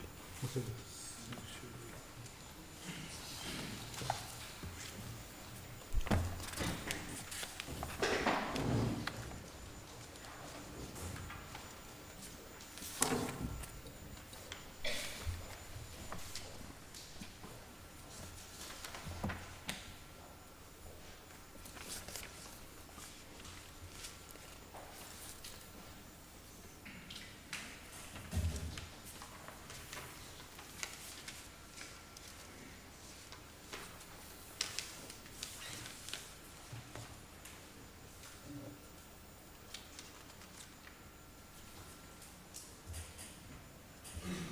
Okay, okay. So, 211.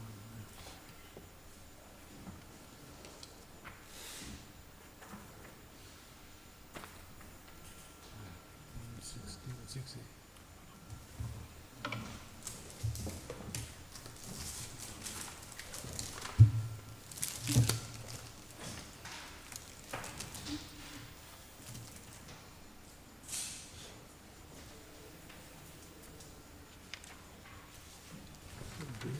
60. There is no bar. There is a bar in the other one. There is a bar.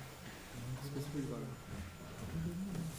In that case, they will do direct violation of constitution. There will do bar. Correct. It is not proprietary. Cannot be supposed to say that it's ultra-vires. Ideally, one should not. But legally, yes. But why? That is what is the reason? But legally, there is no bar.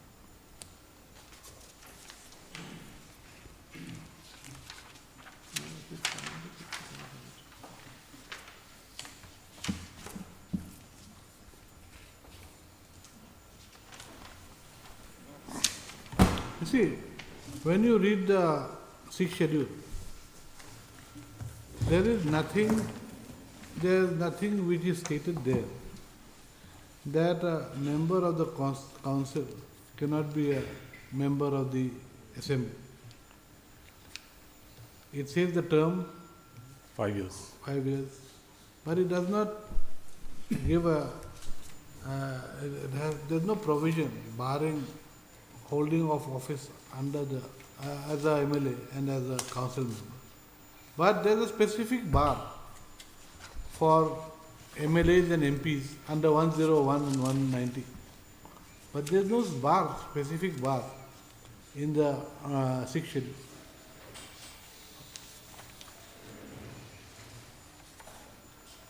So how can the spirit of 190 be incorporated into the sixth schedule? There is no bar. Okay, right. Heard Mr. S. Borgohain, no? S. Borgohain. And Mr. B. Chakma for the petition. Also heard Mrs. Linda L. Fumber, additional AG, Mizoram. And My lord, we have since heard the AG has been specifically requested to appear in the matter, if it's been listed, madam. It was listed yesterday. yes, my It lord, was we thought they listed are going today. to withdraw the case today. Huh? We thought they are going to withdraw the case today. No, so we said that if he because wants of to that. withdraw, he can withdraw, others will dispose of the matter. My lord, if it can come up tomorrow at 10:30, No, my lord. No. Why? If he doesn't want to come, your name will be there instead of. I don't think he's going to get a favorable order.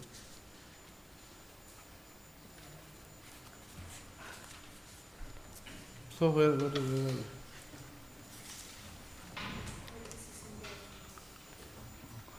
we? Learned additional lady, Mizoram, and Miss Esther A.R. Malhotra, learned counsel for the respondent number 10. This is a public interest litigation.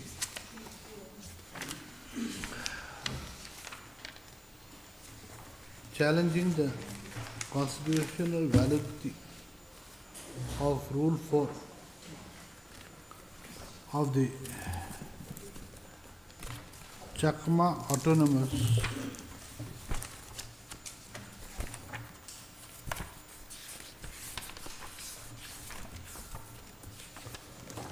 District Council bracket Constitution, comma, conduct of business, etc. bracket close amendment in brackets again amendment rules 2003. This is in page 200. It is.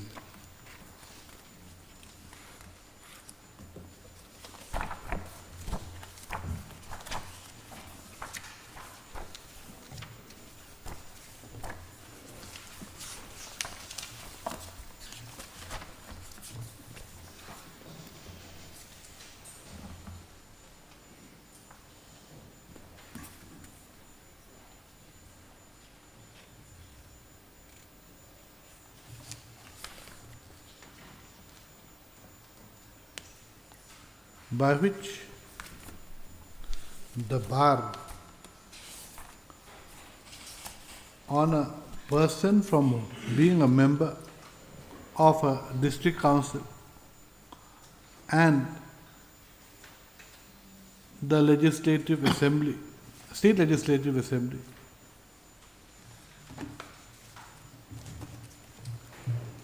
in terms of the unamended act has been removed. Achha, when I say 2003, you say hereinafter referred to as the 2003 Amended Act. Okay.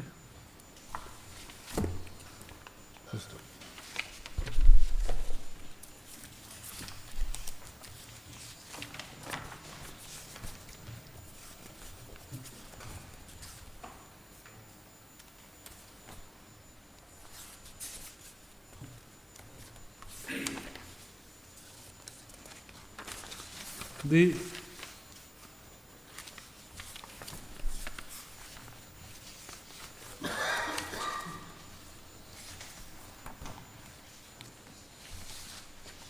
petitioner's case is that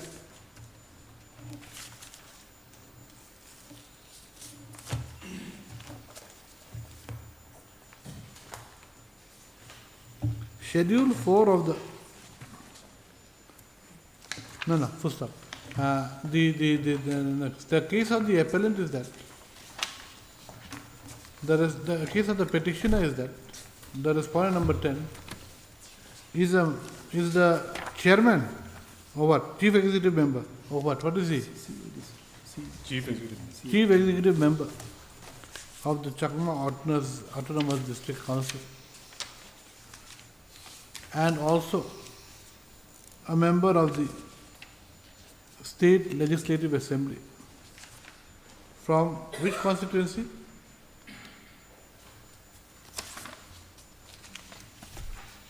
Okay, State Legislative Assembly simultaneously. He submits that To which one? 36. okay, from 36 Tuichong Assembly constituency. Okay. He submits that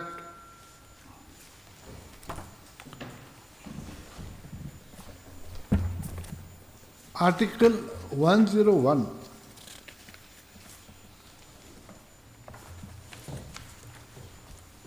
bracket 2 of the Constitution of India provides that no person shall be a member both of a parliament and of a house of the legislature of a state.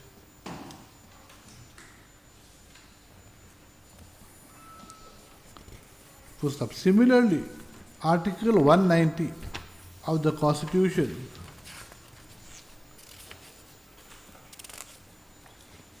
provides that no person shall be a member of both houses of the legislature of a state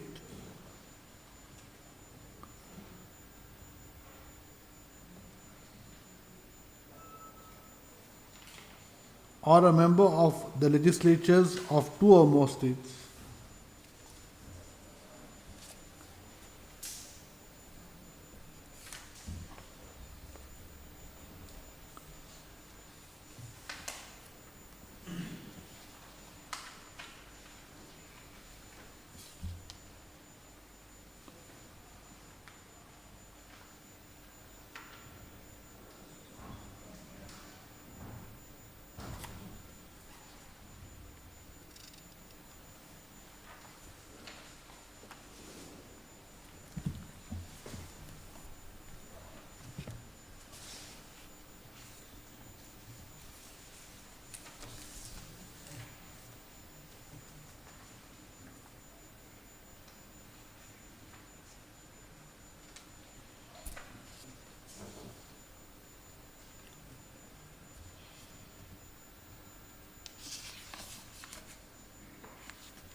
This does not talk about MP 190. State legislature.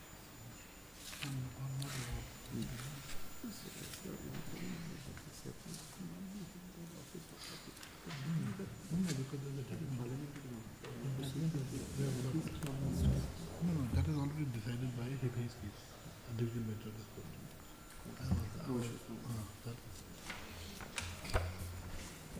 That is here.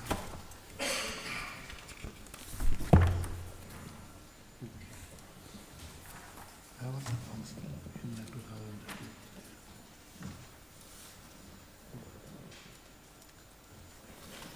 So this 190 does not talk about MP.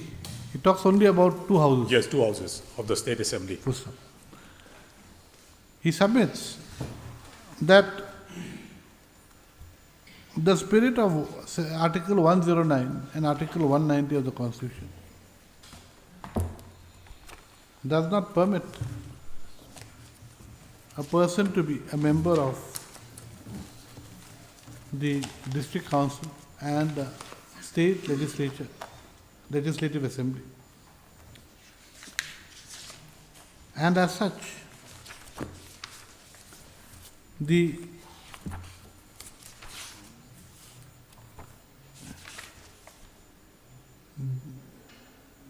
doing away with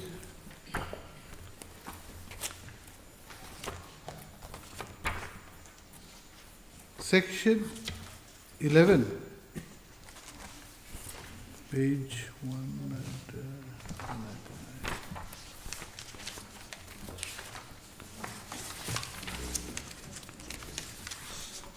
Where is that unamended rules?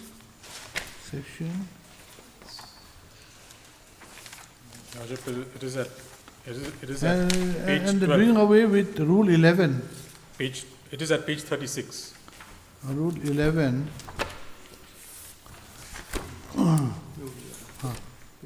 Rule 11 of the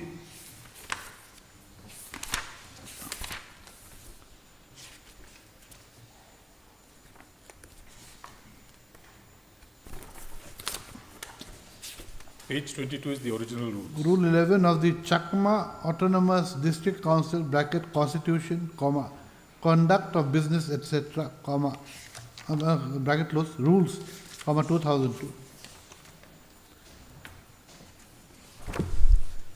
which prohibited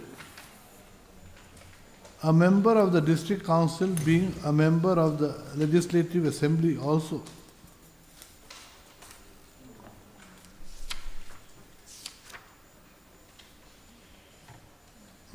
Please read. No, from the sentence, starts with the sentence from the beginning. No, how did the sentence start, madam?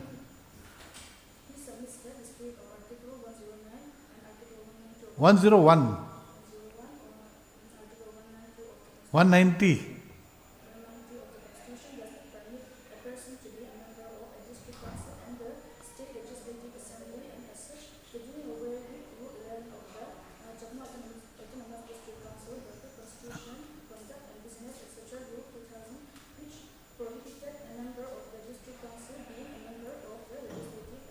Comma, by way of, comma, by way of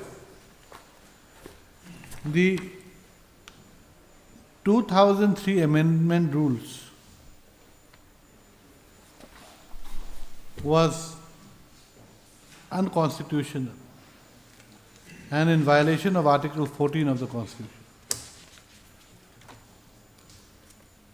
As such, the amended Rule 11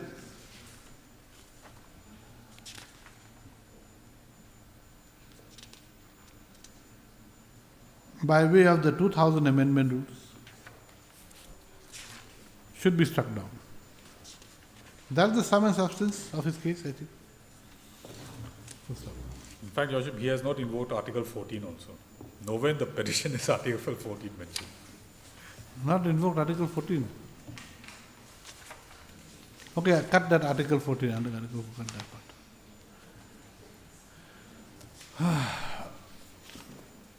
Mr.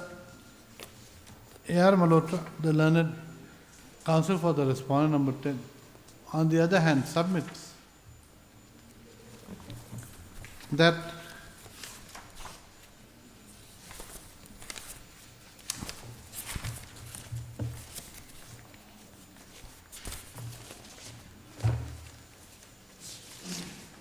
no, before that, the learned counsel for the appellant further submits that in exercise of the powers conferred by Clause 2 of Article 101 and Clause 2 of Article 190 of the Constitution of India, the President was pleased to make the prohibition of simultaneous membership rules, 1950. Full stop. The above rules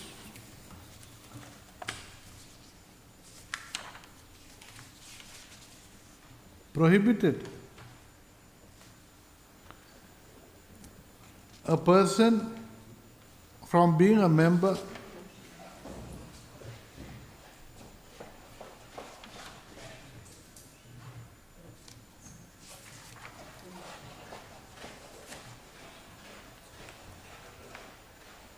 of both the parliament and a house of the legislature of a state.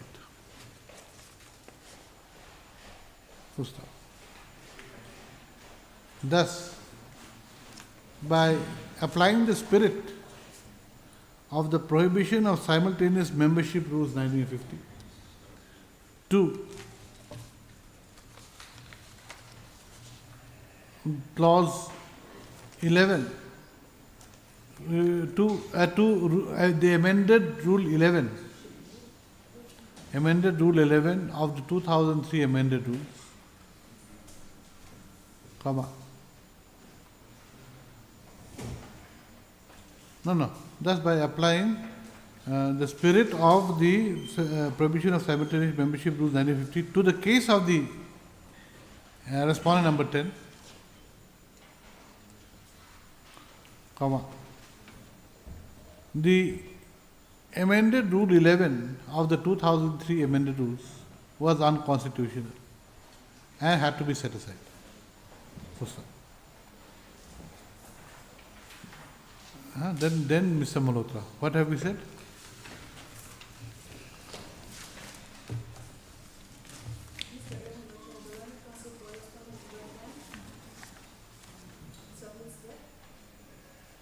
No, that's all. Submits that.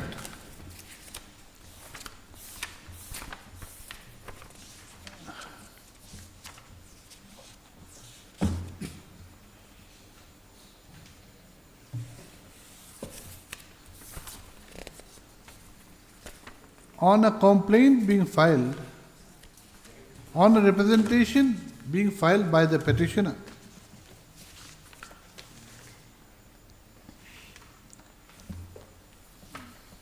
seeking disqualification. Petitioner number 1. How many petitioners are there? 2. Okay. Petitioner number 1, seeking disqualification of the respondent number 10 from being a member of the 36th Tui Chong Assembly Constituency in terms of Rule 11 of the unamended, Rule 11 bracket 1 of the CADC bracket CCB bracket close rules cover 2002. Hereinafter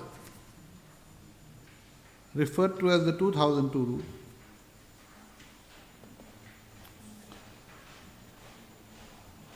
on the ground that he could not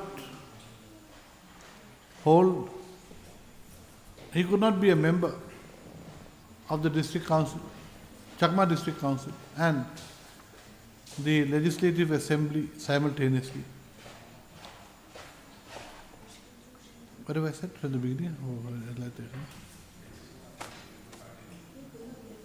No, how the sentence, how does it start, madam?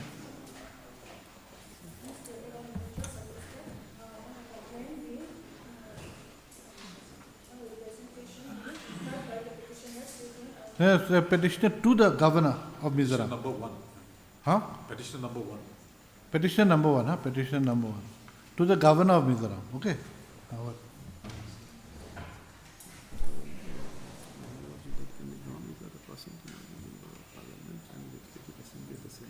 But for that there is a specific provision. Here, this provision Correct. There's no, that's what. There's no pass. you cannot extrapolate, say that just because there is a provision like that. A similar provision that is removed from the clause. Correct. Okay. So what was it?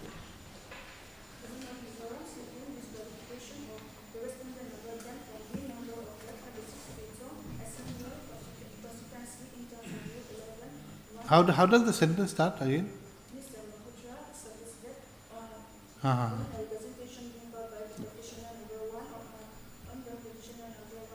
Huh? File petition number 1 to the Governor of Mizoram for seeking disqualification.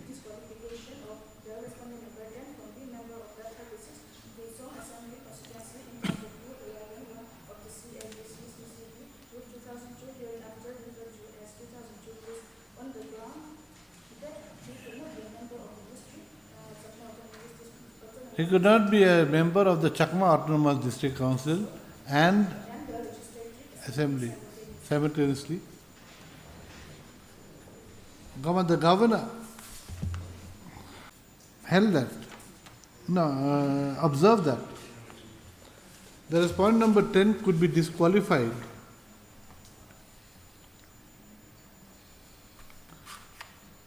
as being a member of the Legislative Assembly in terms of Clause 1 and Clause 2 of Article 192 of the Constitution.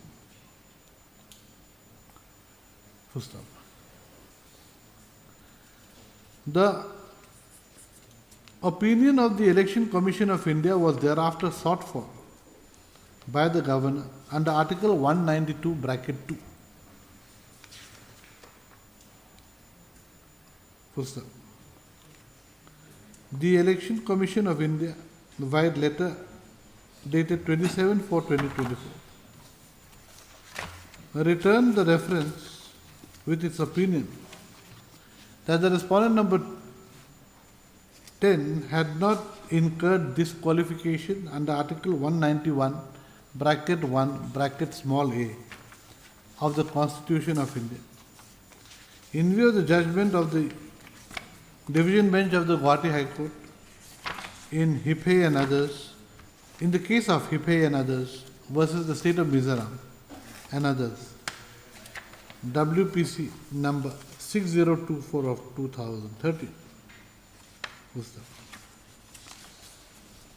Next, the Governor of Mizoram thereafter, in exercise of the power under Article 192 bracket 1 of the Constitution, held that the respondent number 10 was not disqualified from being a member of the Mizoram Legislative Assembly. The counsel for the respondent number 10 submits that no challenge has been made by the petitioners to the decision of the Election Commission of India's letter, to the decision of the Election Commission of India, which is reflected in the letter dated 27/4/2024. And neither has the order of the order dated 17/5/2024 issued by the governor been put to challenge in this petition. He accordingly submits that in the absence of any challenge being made to the findings and decision of the Election Commission of India via the letter, and the final decision of the governor,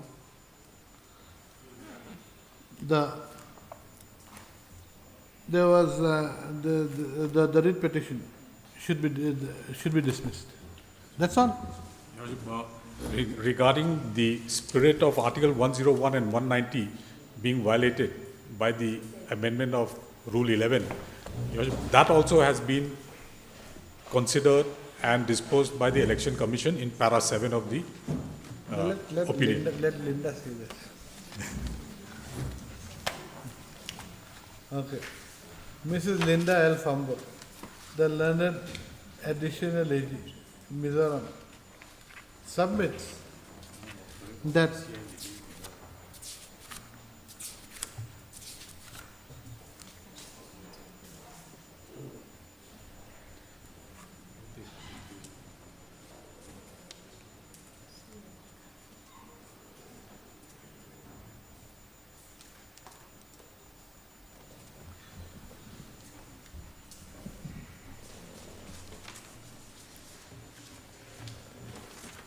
Para 7 of the Reference case number 1 bracket G of 2024 issued by the Election Commission of India has clearly stated that membership of a local body such as the Autonomous District Council is not a ground for disqualification of a member of a legislative assembly.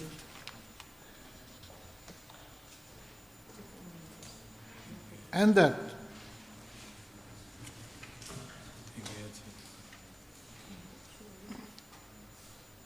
Article 101 and 190 of the Constitution only bars simultaneous membership of both houses of parliament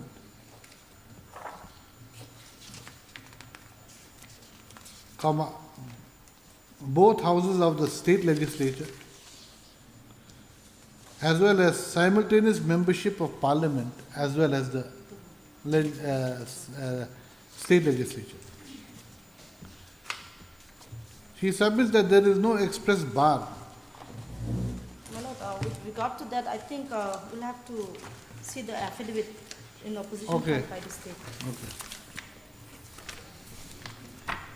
And my lord, Mrs. Lute's name may be reflected because, my lord, I'm appearing on behalf of the ECI. There may be some Okay. problem. Oh, let me say that in the beginning. Okay, instead of Miss Linda Alfambol, you put Mrs. Nanlun Louis for the state government. And then you put Miss Linda Alfambol for the Election Commission of India. Okay. So out here in this portion, you put Linda Alfambol is all right. For this paragraph, it's all right. This is you. This is you because this is your opinion. Okay.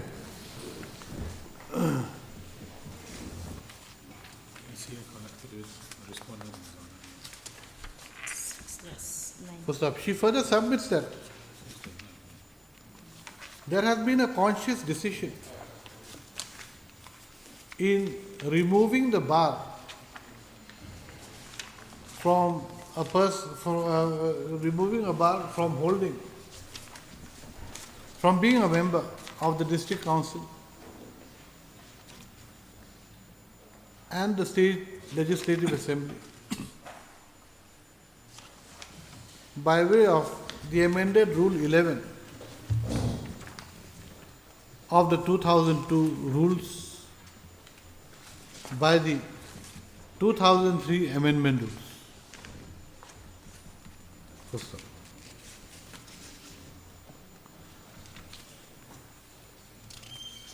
When there is no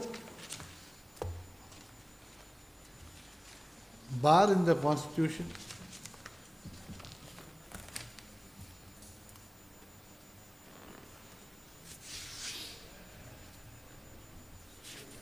for a person to hold a post of not a post, from being a member of the district council and state legislative assembly, state legislature simultaneously.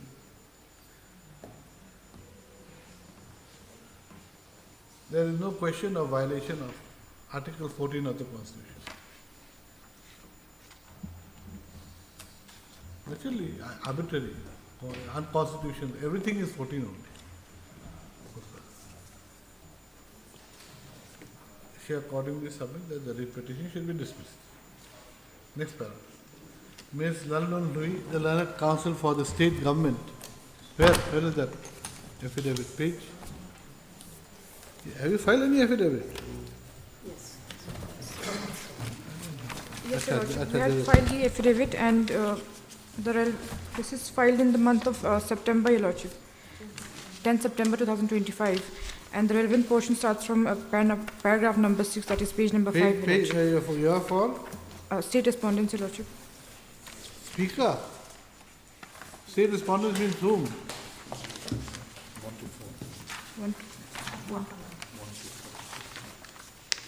1 to 4, Your Lordship. And the affidavit has been filed by the Secretary, Under Secretary to the LNJ Department. Appearing for the state respondents number 1 to 4.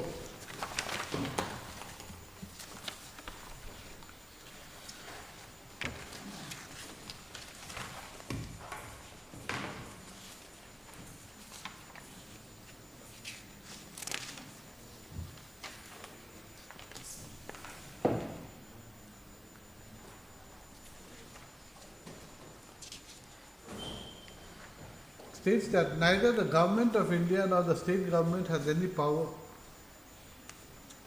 to control the duties of the members of the district council.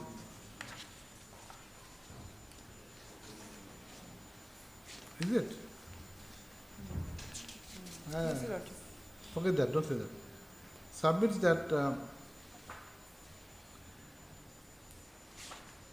if any question arises as to whether a member of the district council has become subject to any disqualification as per the 2002 rules or the 2003 amended rules,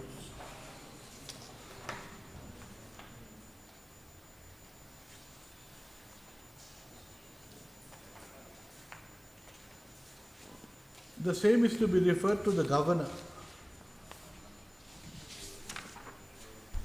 by the chairman of the district council under sub rule 2 and 3 of rule 13 of the 2002.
When there is no dispute with regard to the rule-making authority of the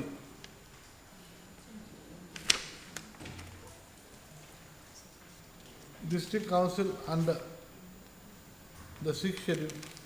No, when there is no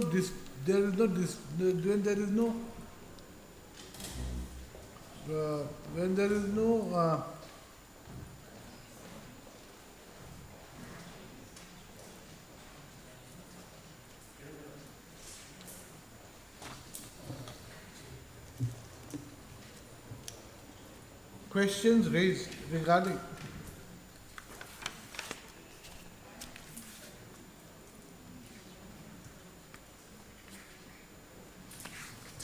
the rule-making power of the district council under the sixth schedule.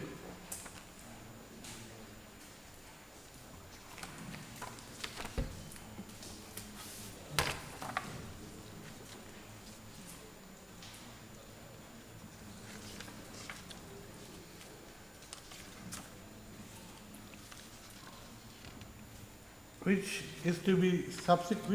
has subsequently been given assent by the governor of Mizoram.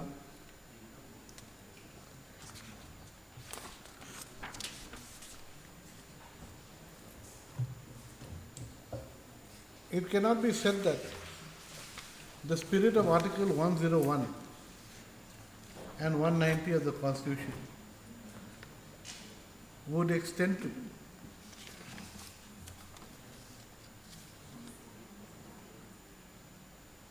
the members of the district council being barred from holding, from being a member of the legislature, state legislature, simultaneously.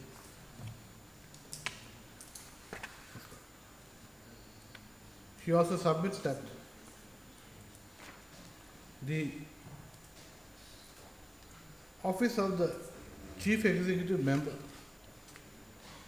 is not an office of profit, as held in the case of Hiphe and others versus the state of Mizoram and others. 2013 SCC Online GAU 753. My lord, I think our stand is a little bit different. Yes. No, I'm not talking about you. I'm talking about her now. Yes, my lord. The Yes. government stand, I think it's different, my lord. What is the stand? Your Lordship, our stand is on page number 5, pair number 6, Your Lordship. Yes.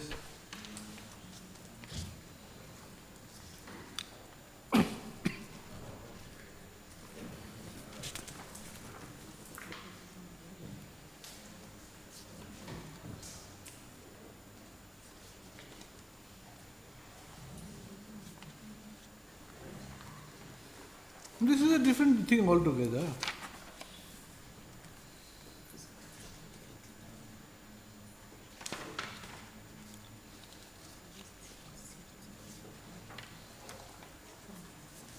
You say that this is an office of profit. How can you say that? The division bench of this court has already decided otherwise in 2013. That is why, Your Lordship, I was asking. Okay, I will cut presence that. of the Whatever I advocate said, general. we'll cut that part. We'll just read that. No, just cut that. Cut that. That's right. Anyway, we have heard the learned causes for the parties. The issue to be decided is whether there is any bar for the respondent number 10 to be a member of the Chakma Autonomous District Council and a member of the Mizoram State Legislative Assembly simultaneously. In terms of the Chakma, in terms of the 2002 rules and its subsequent amendment, that is the 2003 amendment rules.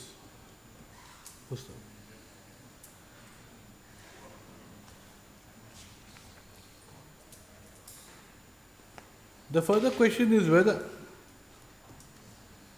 the bar provided in Article 101 and 190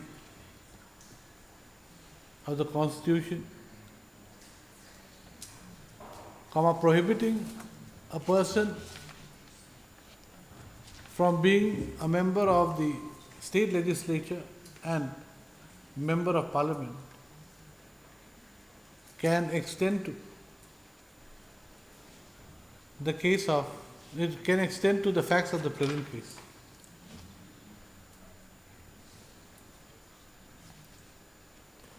Full stop.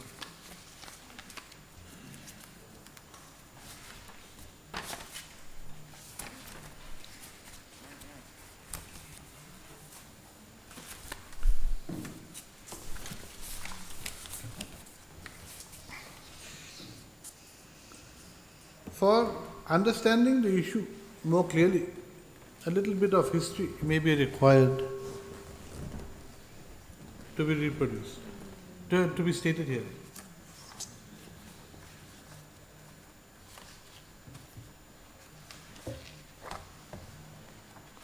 Schedule 4 of the Mizoram Union Territory Legislative Members bracket Removal of Disqualification Act 1975 provided that the office of the Chief Executive Member, Executive Member, Chairman, Vice Chairman or member of any autonomous district councils and the President, Vice President or member of any village council constituted in Mizoram under any existing law or regulation shall not be treated as a disqualification for being chosen as and for being a member of the Mizoram Legislative Assembly. Full stop. By way of an amendment called the Mizoram State Legislature members bracket this removal of disqualification bracket close new bracket amendment Act, 2006. Schedule 4 stood deleted. Thereby barring an existing chief executive member and the persons mentioned in section 4. Schedule 4. In schedule 4. From being allowed to contest, from being allowed to contest for being a member of the state legislative assembly. The same was put to challenge by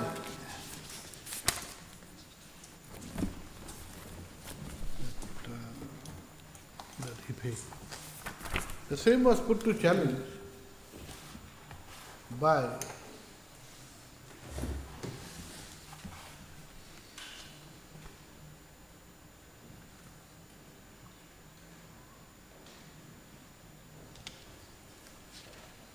the chief executive members and chairman of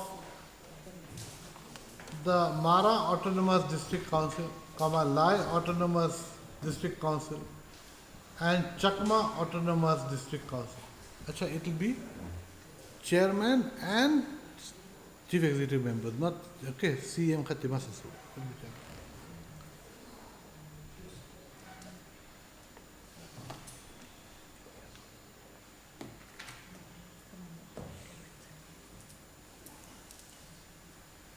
As they were barred from contesting the elections to the Mizoram Legislative Assembly,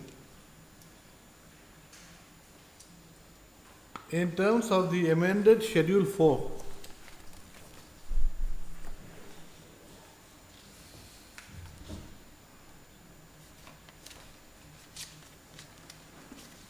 of the Mizoram Union Territory Legislative Members bracket removal of disqualification bracket close Act, 1975. Next paragraph.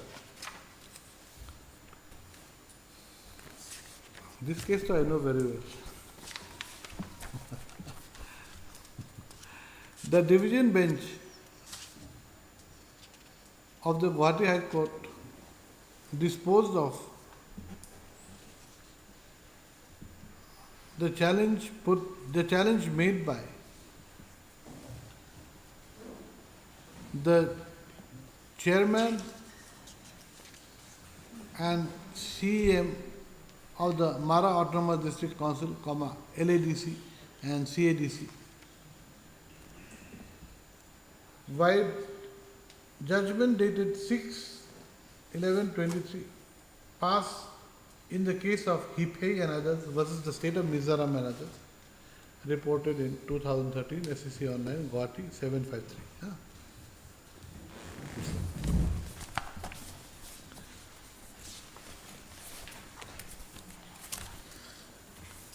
The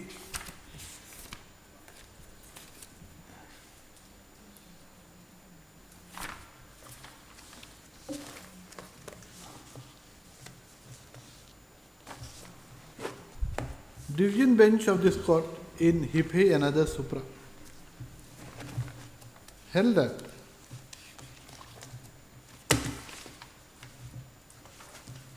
as the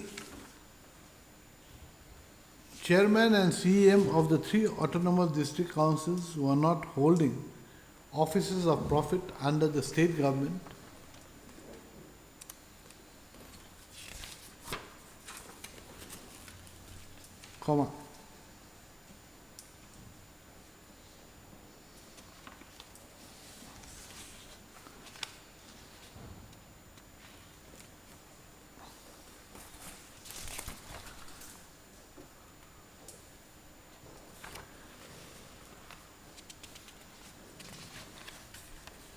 the said persons the said writ petitioners were entitled to contest the ensuing elections to the State Legislative Assembly, Mizoram State Legislative Assembly elections.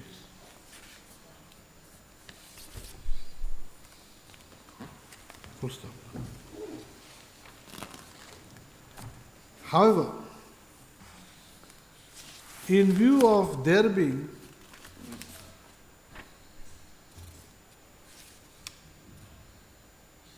a clause in the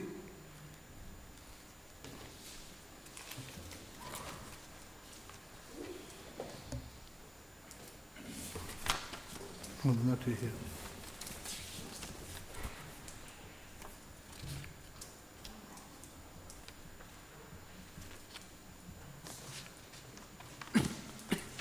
A clause in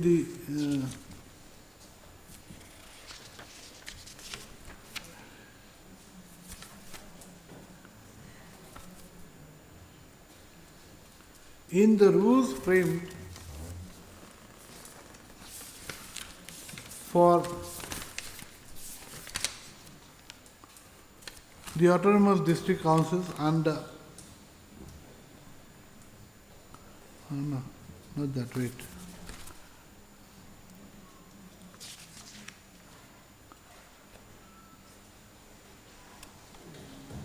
What have I said? How? For conducting business in the autonomous district councils,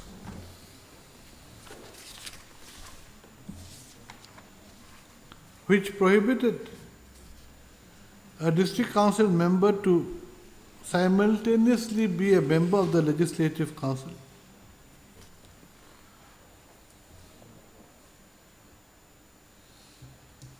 The petitioners in Hiphe and others, Supra, if elected, would thereafter cease to be members of the district council. Next paragraph. In the present case,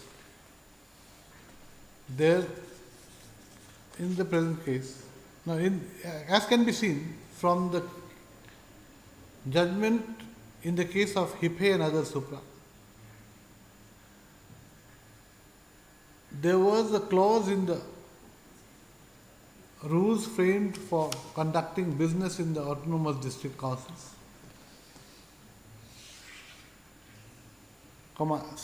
which is similar to the unamended Rule 11 of the 2002 rules,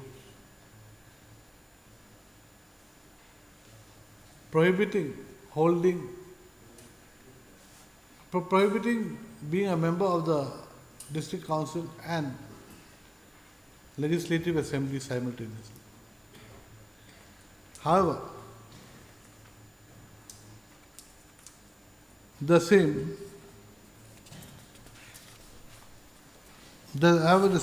prohibition has now been taken away in respect of the 2002 rules by way of the 2003 amendment rules. Full stop. Next paragraph.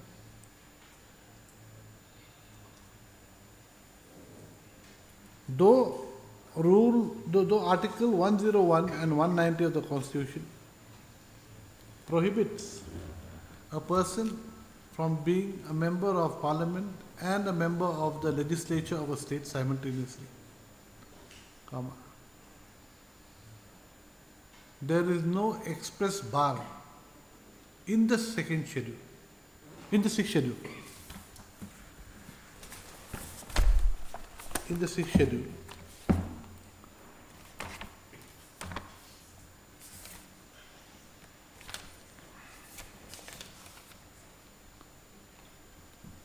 further, Para 2 of the 6th schedule,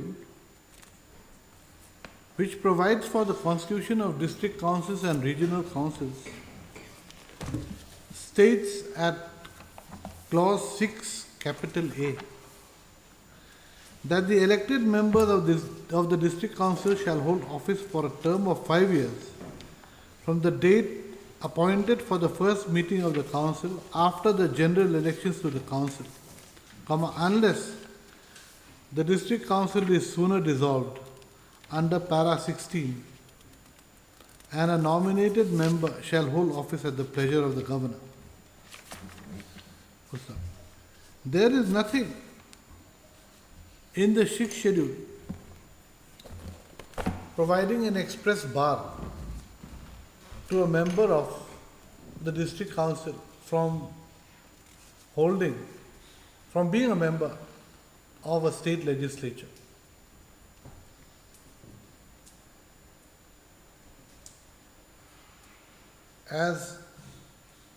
First off.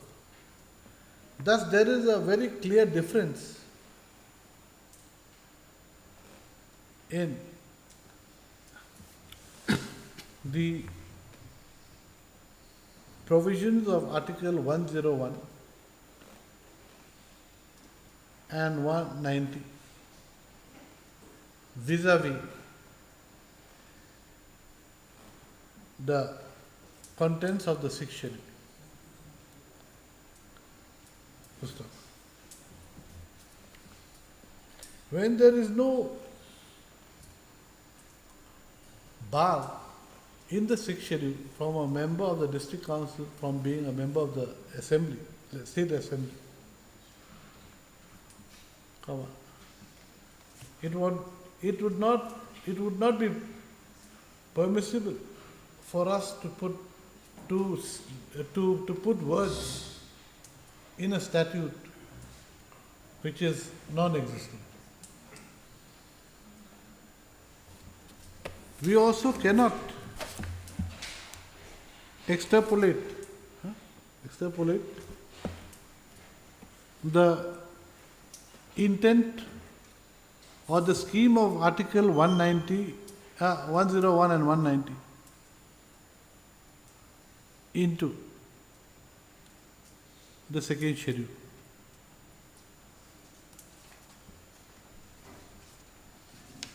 Further, there has been a conscious decision on the part of the district council to amend clause 11 of the 2002 Act, rules by way of the 2003 amendment rules.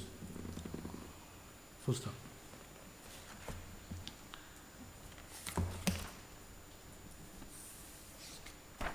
As such, we are of the view that though it might be an ideal situation that a member of a district council should not be allowed to be a member of the state legislature simultaneously,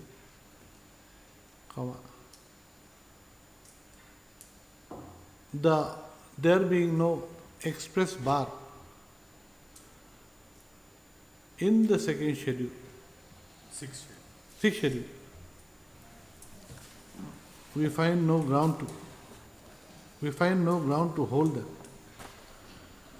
We find no ground to set aside the amended Rule 11 of the 2003 amended rules. Full stop. Next paragraph. The above being said, the para 7 of the opinion of the Election Commission of India made in reference case number 1(G) of 2024 is reproduced herein below as follows. Page 211.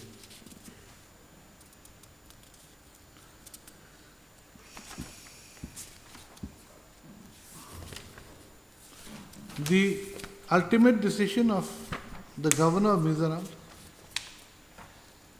in exercise of the powers conferred by Clause 1 of Article 192 of the Constitution, made vide order dated 7 May 2024, has also not been put to challenge. We are of the view that the opinion of the Election Commission of India and the final decision of the governor leads to a fresh cause of action which is required to be put to challenge if we are to decide if we are also, but we've already decided.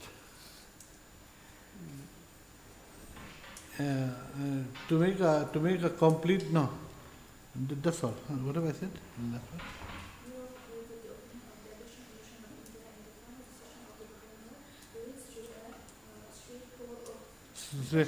all. Leads to a fresh cause of action. No, you got to be put to challenge in the present petition. Which may be. Now, which may be put to challenge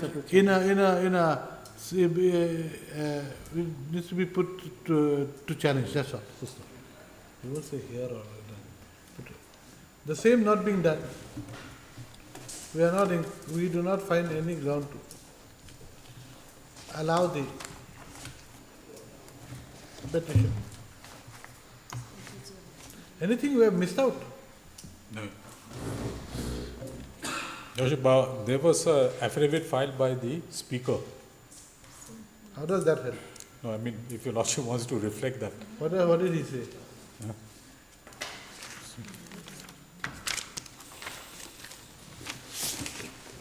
No, the issue revolves around the small thing. Whether we can be a law-making authority also. And so we have put that. This is all tentative, huh? We are going to put it reserved. And we'll pass the judgment. We have got to fine-tune everything. This we are doing so that we don't forget. So you just say, heard so, same thing. Hearing concluded, judgment reserved. Though you have heard most of it, but it is not the final thing. Final decision will come. Okay. So we just tell you, we have passed this order in your presence because we want to know everything on facts. But we might change the final result also and change the final here and there. We might change. Otherwise we forget. No? So many things to go through. Okay, you pass that. Huh? Because we have to be slightly careful with these constitutional matters. To this order will be like only result. Okay. So you might have a slim chance of coming through. Let's see. If we while we do our research, if we find something new, it might just turn everything on its head also. Item 7.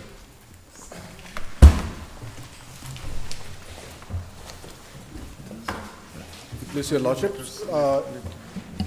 yesterday Your Lordship have dictated some part of the order, and Your Lordship has instructed us to submit a synopsis of the date for Francis.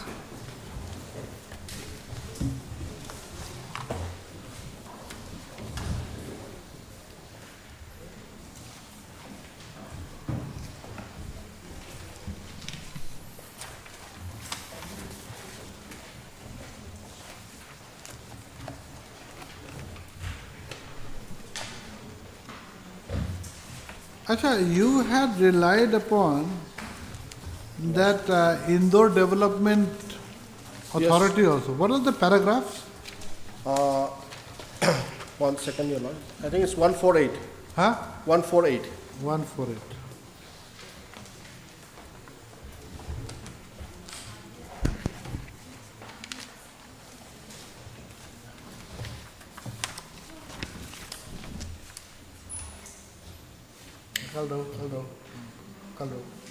कल से हाँ पधारे तो करना sentence में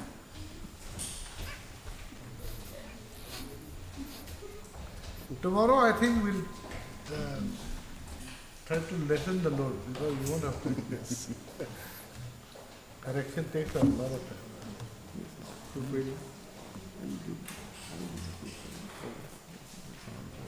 First one, I'll correct all the grammar, typo, everything. Only then. Another thing.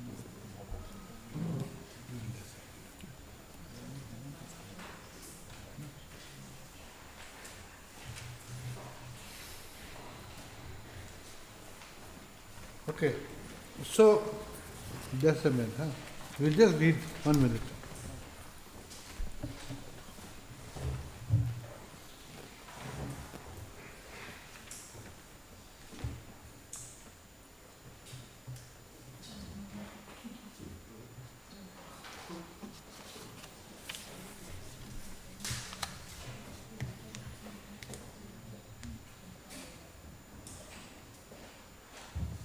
At least we are giving info. Okay.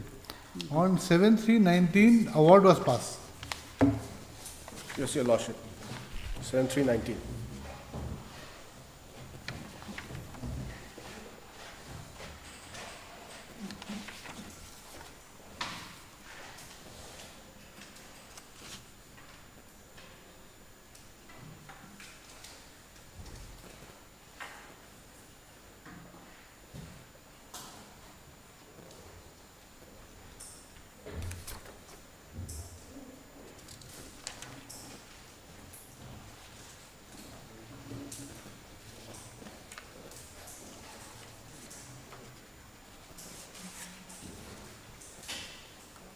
So, in the award of and the award made under 3G, Yes, Your Lordship. everyone was given land value. Those who hold LSC and Piri Pata, all of them were given land All of value. them. Except you. Except Your me. name was not there. No, my name is there, but under Name the was column, there, but for land value it was not there. yeah, it was not. It was missed out. So that's the only. And when was the money given to you all? When did you receive the money? I haven't The received the. compensation? It was on 28/8. Just a minute. Money given to landowners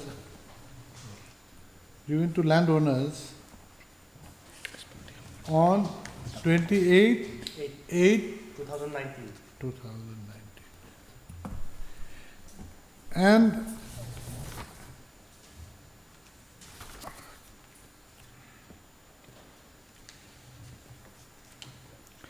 when did you submit your RTI application? It's in 1 second, Your Lordship.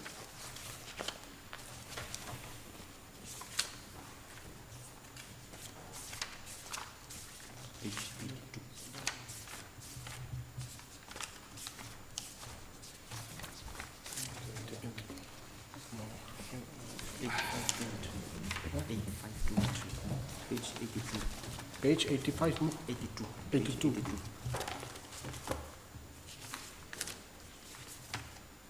I submitted on 8/5/2023. Just a minute.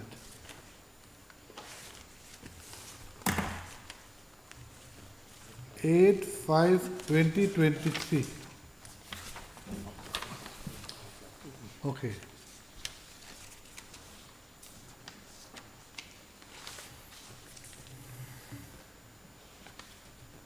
Now, okay, just a minute.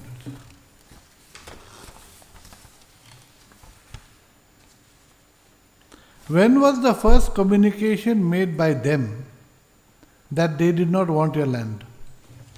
It is only after the passing of the award by the single judge, the judgment, then thereafter the. Achha, even before the single judge, they did not take that stand. No, they did not my take lord, the stand. my And lord, one- if one your lordship second, will come to page number 158, 158. And after the Kala has made the assessment. That, Okay, after Kala has paid the compensation. Yes, has made the assessment pursuant to the judgment of the single judge. The Kala has made the assessment. My lord. Then after Okay, let that us see. only. Just a minute. That is Page 150? 158, my lord. 158? 158. Yes. WPC number 104 2023 was filed on 18/8/2023. Okay, 593, huh? Yes. Just a minute. WPC was filed on 18/8/2023. Appellant, you're the appellant, no? My lord. And the case was first taken up by this Appellant, yes. wide letter 5923 to Kala.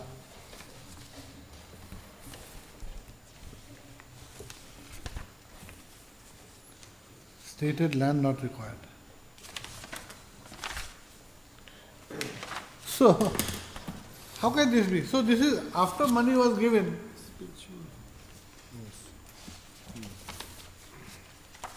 After award made, after money given to everyone. My lord.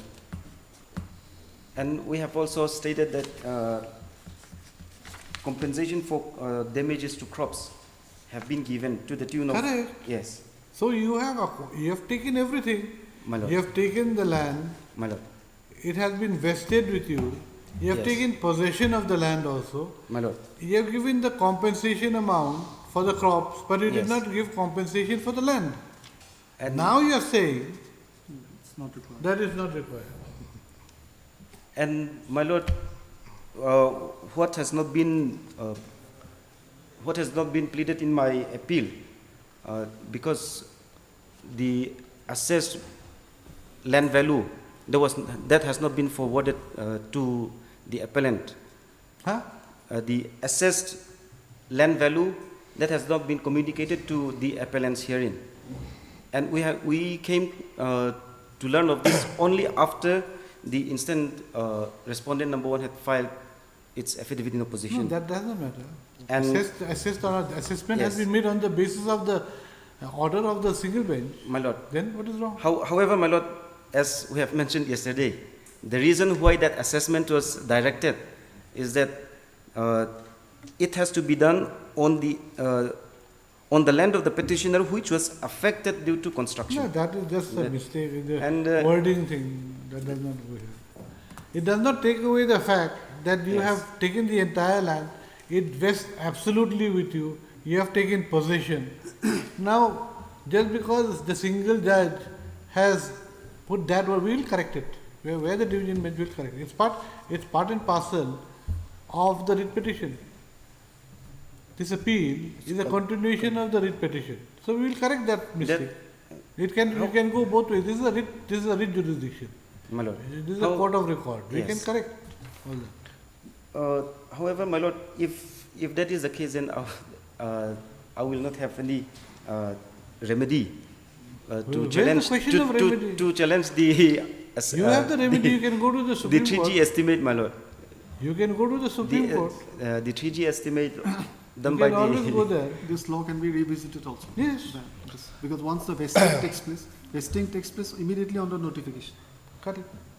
My lord, Nothing remains. yes. In the letter Now which he's they saying have, yes. Yes. in the letter, page at 158, my lord, the appellants have been contradicting themselves. Ah. If you, they have already taken position, they have already made the vesting. At number 2, the reason why they don't want to include this at 2, let's see. In this context, it is pertinent to mention that there is no requirement of the land use. Why? Because the NHID has waited for the land for 4 years. It is in their position and they say we have waited for 4 years. It's neither here nor there. They already took position way back and they say we waited for 4 years. Okay, one thing. Where is the RTI letter? Page? RTI, it's in the writ appeal itself.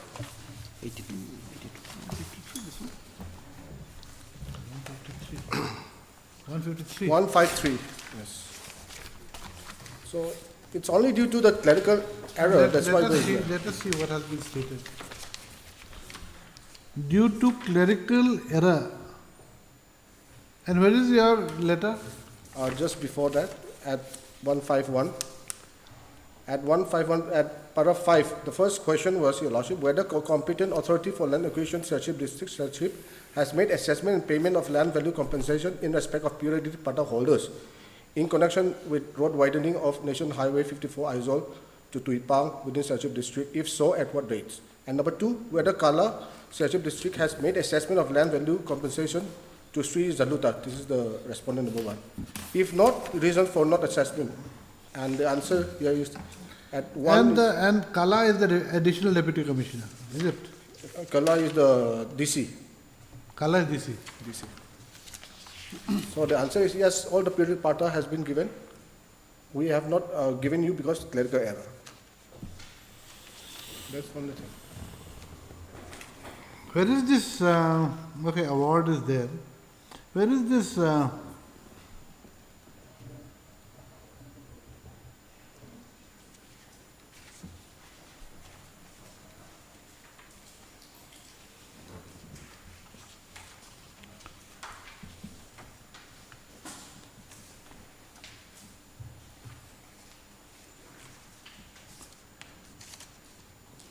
where is this 3D and 3D2?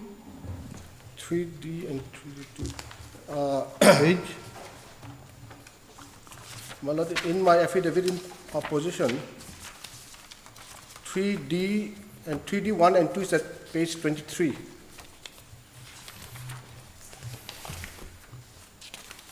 How? Affidavit in opposition? Yes. In the writ appeal? Yes, in the writ appeal, my affidavit in opposition. How can there be a writ? Why should you file a...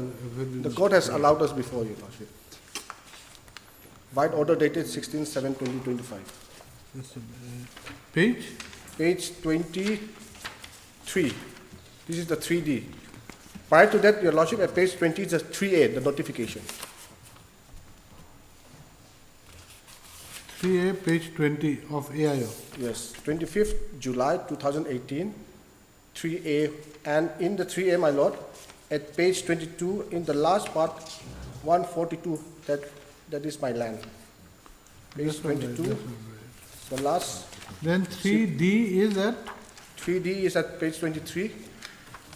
And in the last paragraph, further pursuance of subsection 2 of 3D, the central government hereby declares that on publication in the official gazette, the land specified in the schedule shall vest absolutely in the central government. And here, my Lord, in the next page, fourth from the last, 314, serial number 314, that is my land. That's all right.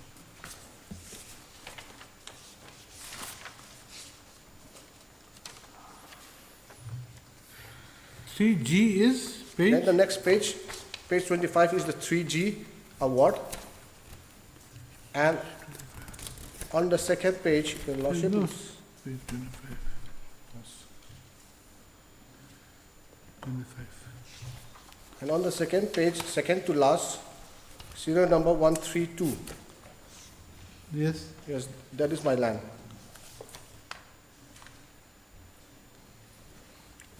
And on column 8, land value, if Your Lordship will see. Anyway, Yes, so you was given as 0.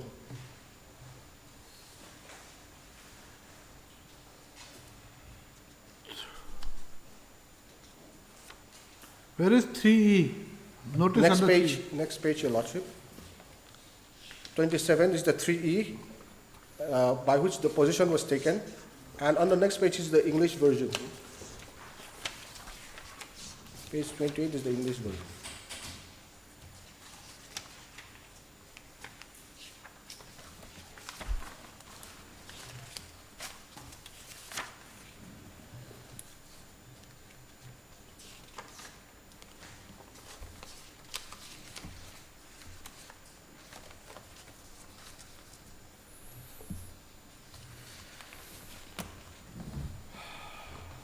That's all.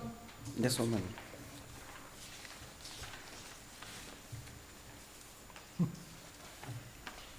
Thank you for giving us homework. What is this?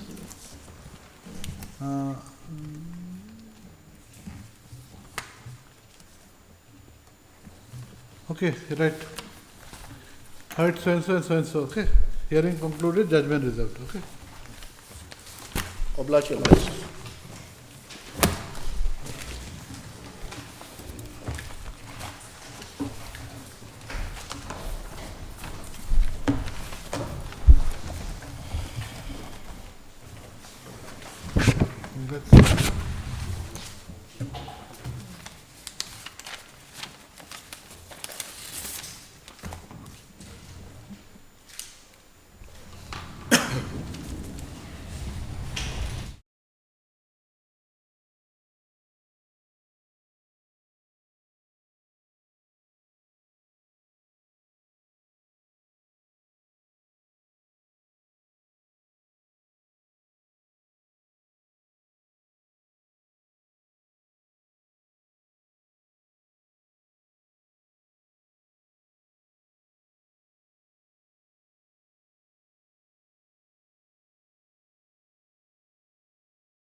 I seek Lordship indulgence. My Lord, there's a fixed matter for in the Part 2 hearing list. Oh. So, my Lord, This is part two It can hearing be, list? yes, item 4 of Item 4. part two. Oh, okay, okay. It was fixed for today, so. What is can the be- matter about? It's a property dispute. property dispute. It'll take time. Yes. Sometime, yes. So it can be taken up on Tuesday, my lord. Okay, on the present parties, list the matter on Tuesday. Oblige. Formation, item 1. Actually, I'm not prepared in case, my lord, but Lordship is taking this bench, my lord. So, my lord, Lordship is taking this bench, so for arbitration appeal is there, my lord. Lordship is taking probably Lordship is judge of this arbitration matter. I'm a judge? No, my lord, this particular this bench, my lord, so for arbitration case is there. So, my lord, actually here, my lord, one issue is there, my lord. So far 10cc is concerned. There is one so far agreement is concerned, my lord. That is deleted, my lord. 10cc, my lord. 10cc. And there is, my lord, whatever the award was passed on the basis of the 10cc, my lord. So I am not completely, my lord, there is prepared for today, my lord. So Lordship is, if Lordship fix another date, my lord. Because my brief is not complete. Some page marking also. Who is for the other side? Other side, notice has not gone. Notice may Okay, be right. issued. Notice may be On the issued. prayer for adjournment made by Mr. Sanjay S.K. Medi, learned counsel for the apparent, list the matter after 2 weeks. Yes. Item 2.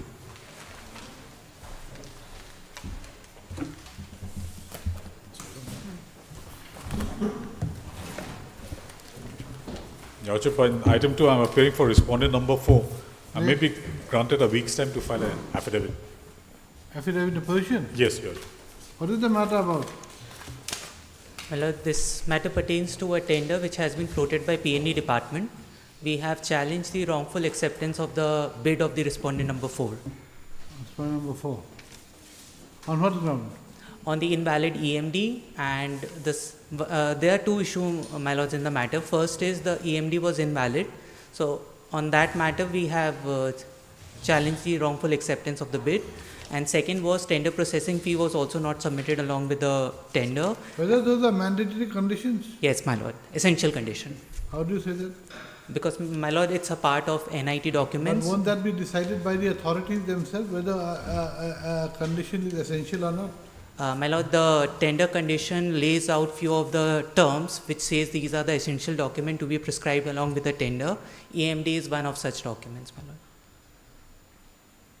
So he's asking for time. What do you say? It's okay, my lord. My lord may grant two-week additional time for rejoinder. Let me file my It's affidavit. it's what work is this? It's under the electric department, No, PNE it's department. for what? It's for what? For a substation? My lord, there are Hydroelectric? 7 substations in different districts of Faisal. It's an upgradation work for the existing substation. Value of the work? 47 CR. Is there any stay order? Yes, my lord. How can? No. Then you've got to. You're for whom? Respondent 4. You're the private respondent. And I'll we be are- able to file it by Tuesday, Your Lordship. Huh? State respondents. Have you filed an affidavit? I have already filed yesterday, Your Lordship. Okay, very good. I'll file it within Tuesday, Your Lordship, by latest by Tuesday or Wednesday. Mrs. London Hui, Learned Counsel for the state, submits that affidavit has been filed. Mr. A.R. Malhotra, Learned Counsel for the respondent number 4, submits that affidavit will be filed by 27/1/2026. Additional 1 week time for rejoinder. Mr. Karthik Jain. Karthik Jain, counsel for the petitioner, is granted a further 1 week's time. There is granted 1 week's time to file affidavit in reply thereafter.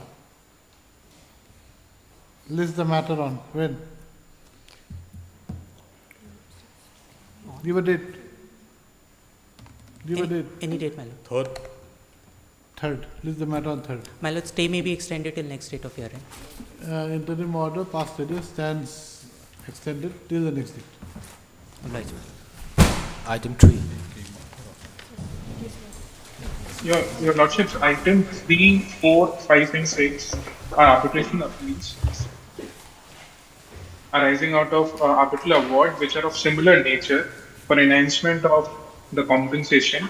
Your Lordship on 20th January on similar grounds had issued a notice in those matters.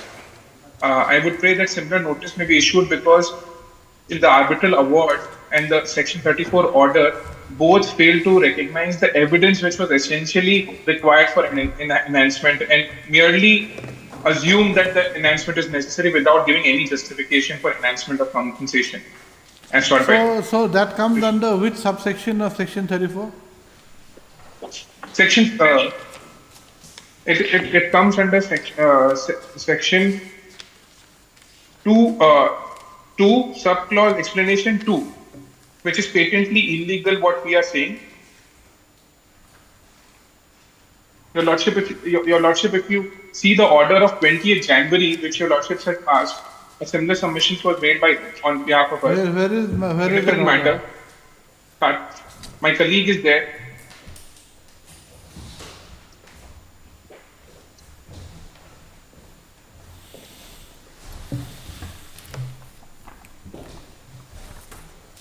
All these 4 petitions of similar ground, we had relied on a judgment of Sanyong of Honorable Supreme Court in Sanyong Engineering and Construction Company Limited versus NHAI, wherein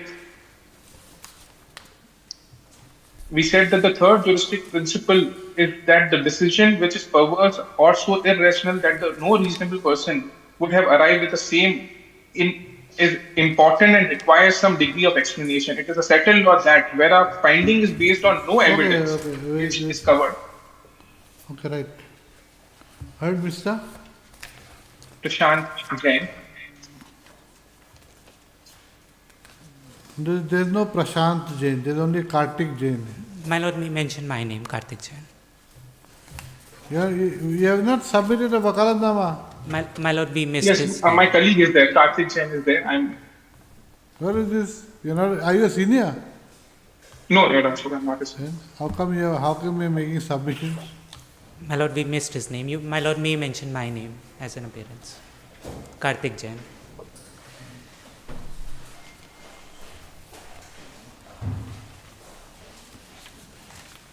Heard, Mr. Kartik Jain, learned counsel for the appellant. The appellant has put to challenge the impugned judgment and order dated 10/11/25 passed by the additional district and sessions judge Kolasip. Kolasip, my lord.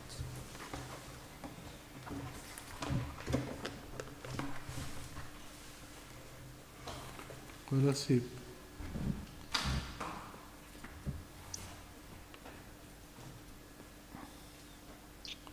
By which the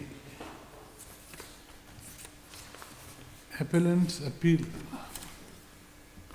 under section 34 of the Arbitration and Conciliation Act 1996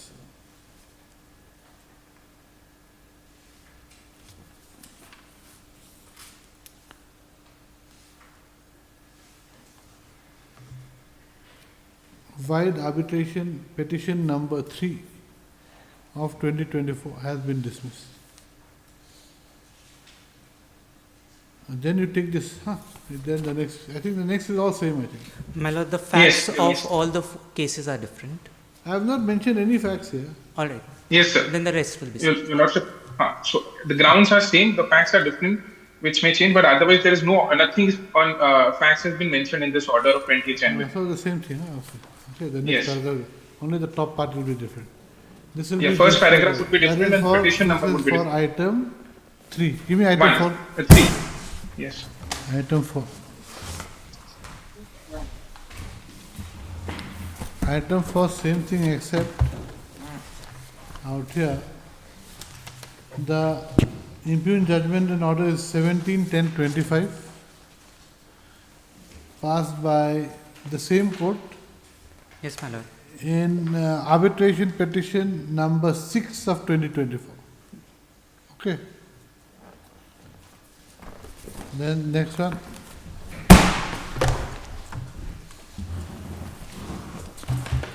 Is dated 17/10/25. Arbitration petition number 7 of 2024.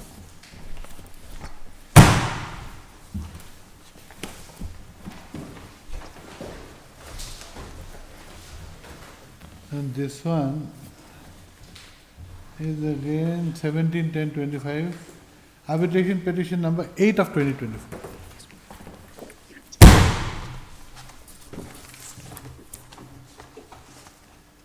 Your Lordship, in all these matters, stay may be granted.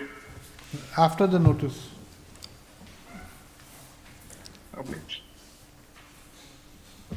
Next. For orders. Huh? For orders at item 7.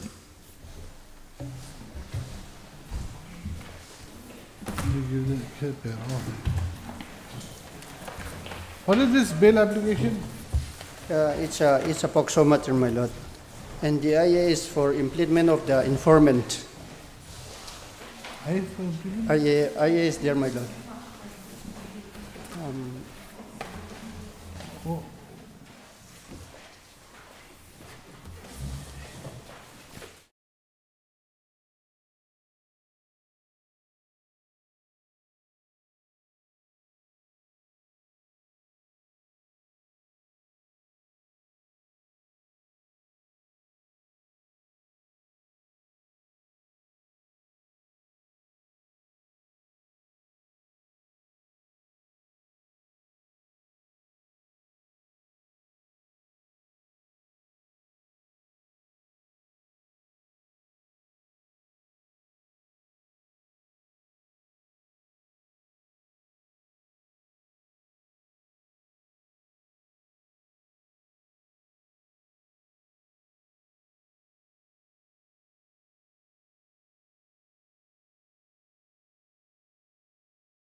May I please, Your Lordship? My Lord, we have filed our affidavits regarding service upon respondent number 1 and 6 by way of newspaper publications. So, This is for what? this is Application for, for what? this IA is for continuation of delay to 95 days. Regarding service of notice to the respondent 1 by 1 to 6. 1 and 6. 1 and 6. Okay. Yes. Who is for 1 and 6? They are private individuals. They have been ex parte in the civil court proceedings as well. So service upon them may be deemed to be complete, my lord. When did you serve them notice?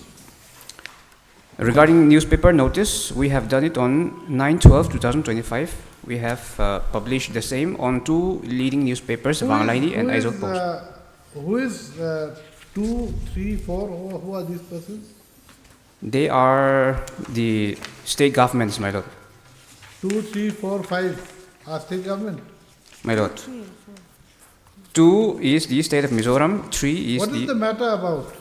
The matter is regarding compensation, electrocution case. Initially, my wife was electrocuted, and we approached the civil court. The civil court shifted the burden of giving compensation to the private individuals, respondent number 1 and 6 herein, instead of the state government. So aggrieved. And so 1 and 6 have not come to this court. Correct. Then what was the reason for the delay? The reasons for the delay, my lord, is one, because the applicants, they have shifted their residence from Bethlehem to ITI Vang, and we were unable to locate them first. And secondly, so that is no reason for filing a delayed appeal. I will go on further, my lord. And secondly, the previous councils failed to contact the applicants as well. If I may take you to the Paras, my lord. It's your case. It's our case, my lord. It's our case. Mr. Joseph is my senior, my lord.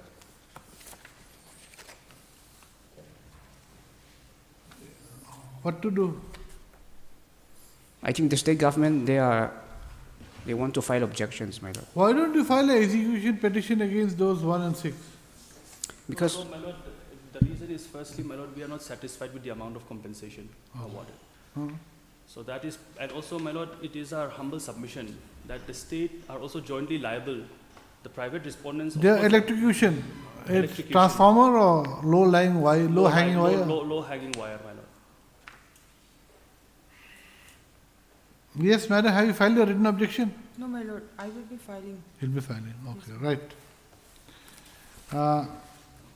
Affidavit of service has been filed by the applicant stating that notice has been served upon the respondent number 1 and 6 by way of dusty service on no date.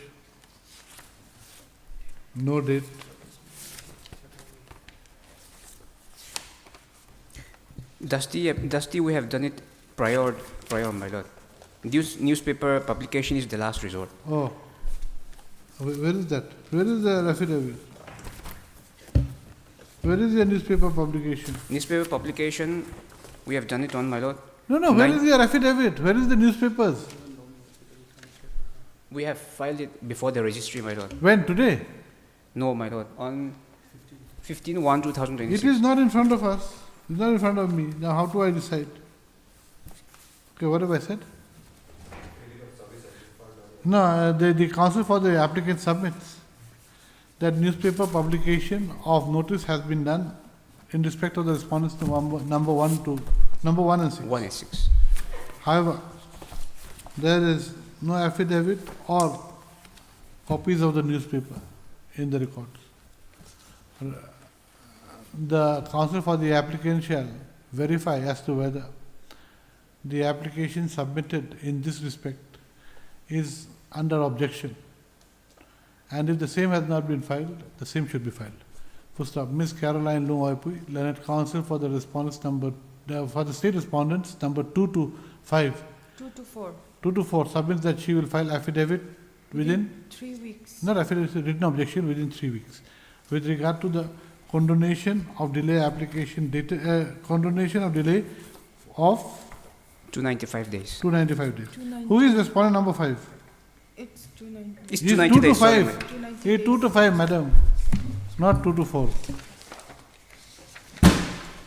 Next. Item 9.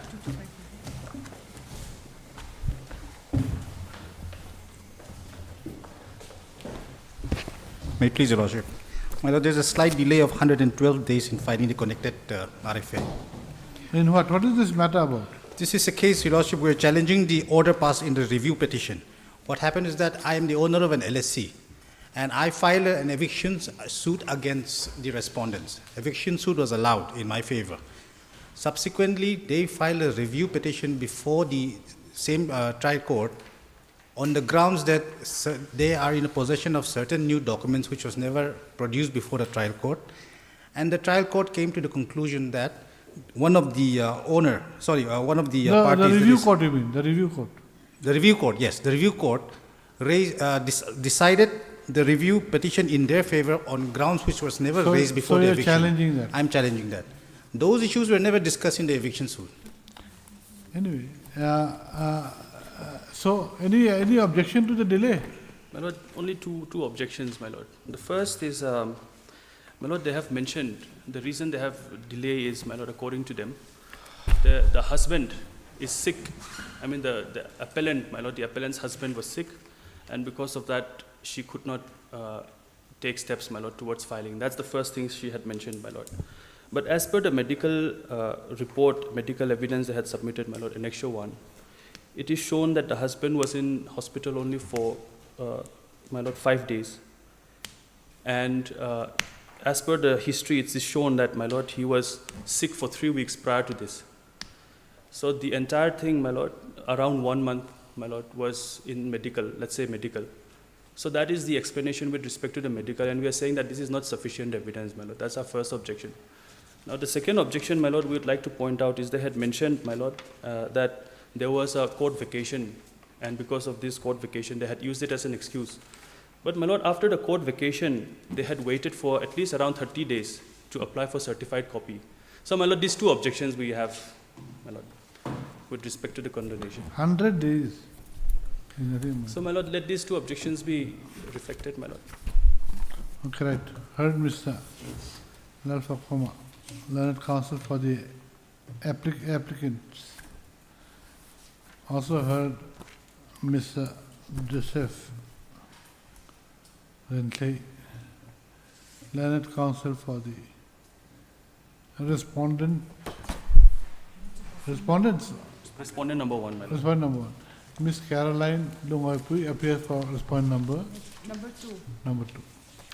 This is an application for condonation of delay of 100 days. 112 days. 112 days in filing the FAO. FAO? Why FAO? Because it comes under Order 43, Your Lordship. If the review is allowed, it's an appealable order. Okay. I have mentioned the provision under which I've filed the appeal as well. Okay, in filing the FAO against the order dated 20/01/25, passed in review petition number 21 of 22, arising out of eviction suit number 15 of 2017, passed by the Senior Civil Judge bracket Senior Division bracket close dash Roman 2, Aizawl District, Aizawl. It's in the synopsis. Huh? The applicant's counsel submits that the delay in filing the appeal has occurred due to the applicant's husband being medically unfit and being under constant medical attention. Further,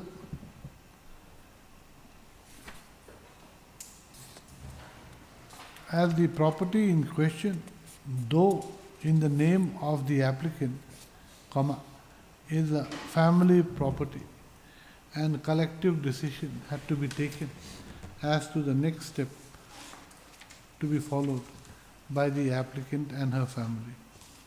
This also took some time. And the consultation with the lawyer took a lot of time until a final decision to file an appeal could be arrived at.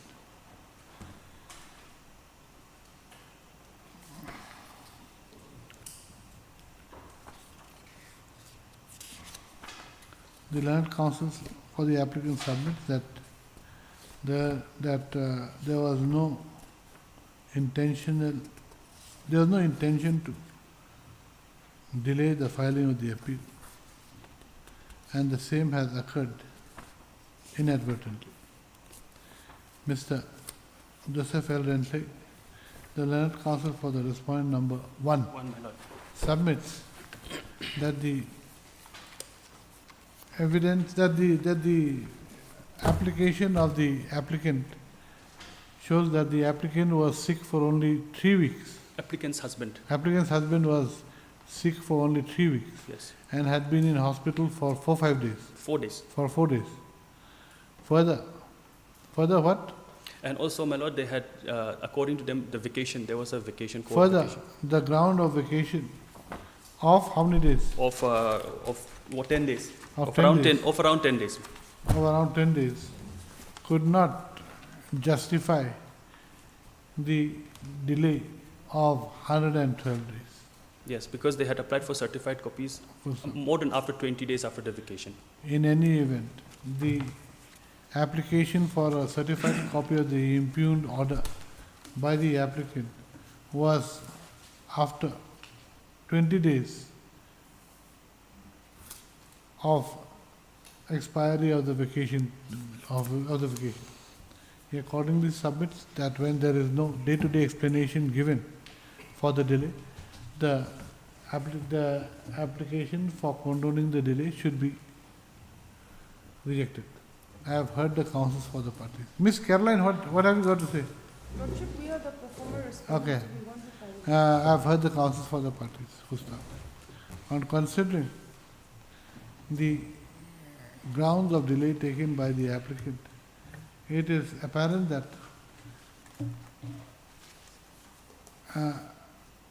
exact day-to-day explanation has not been given by the applicant. However, on seeing the grounds that have been made for condoning the delay, this court finds that sufficient cause for the delay has been made out. The delay of 102 days is accordingly condoned. I is accordingly allowed and disposed of. Now, in the appeal,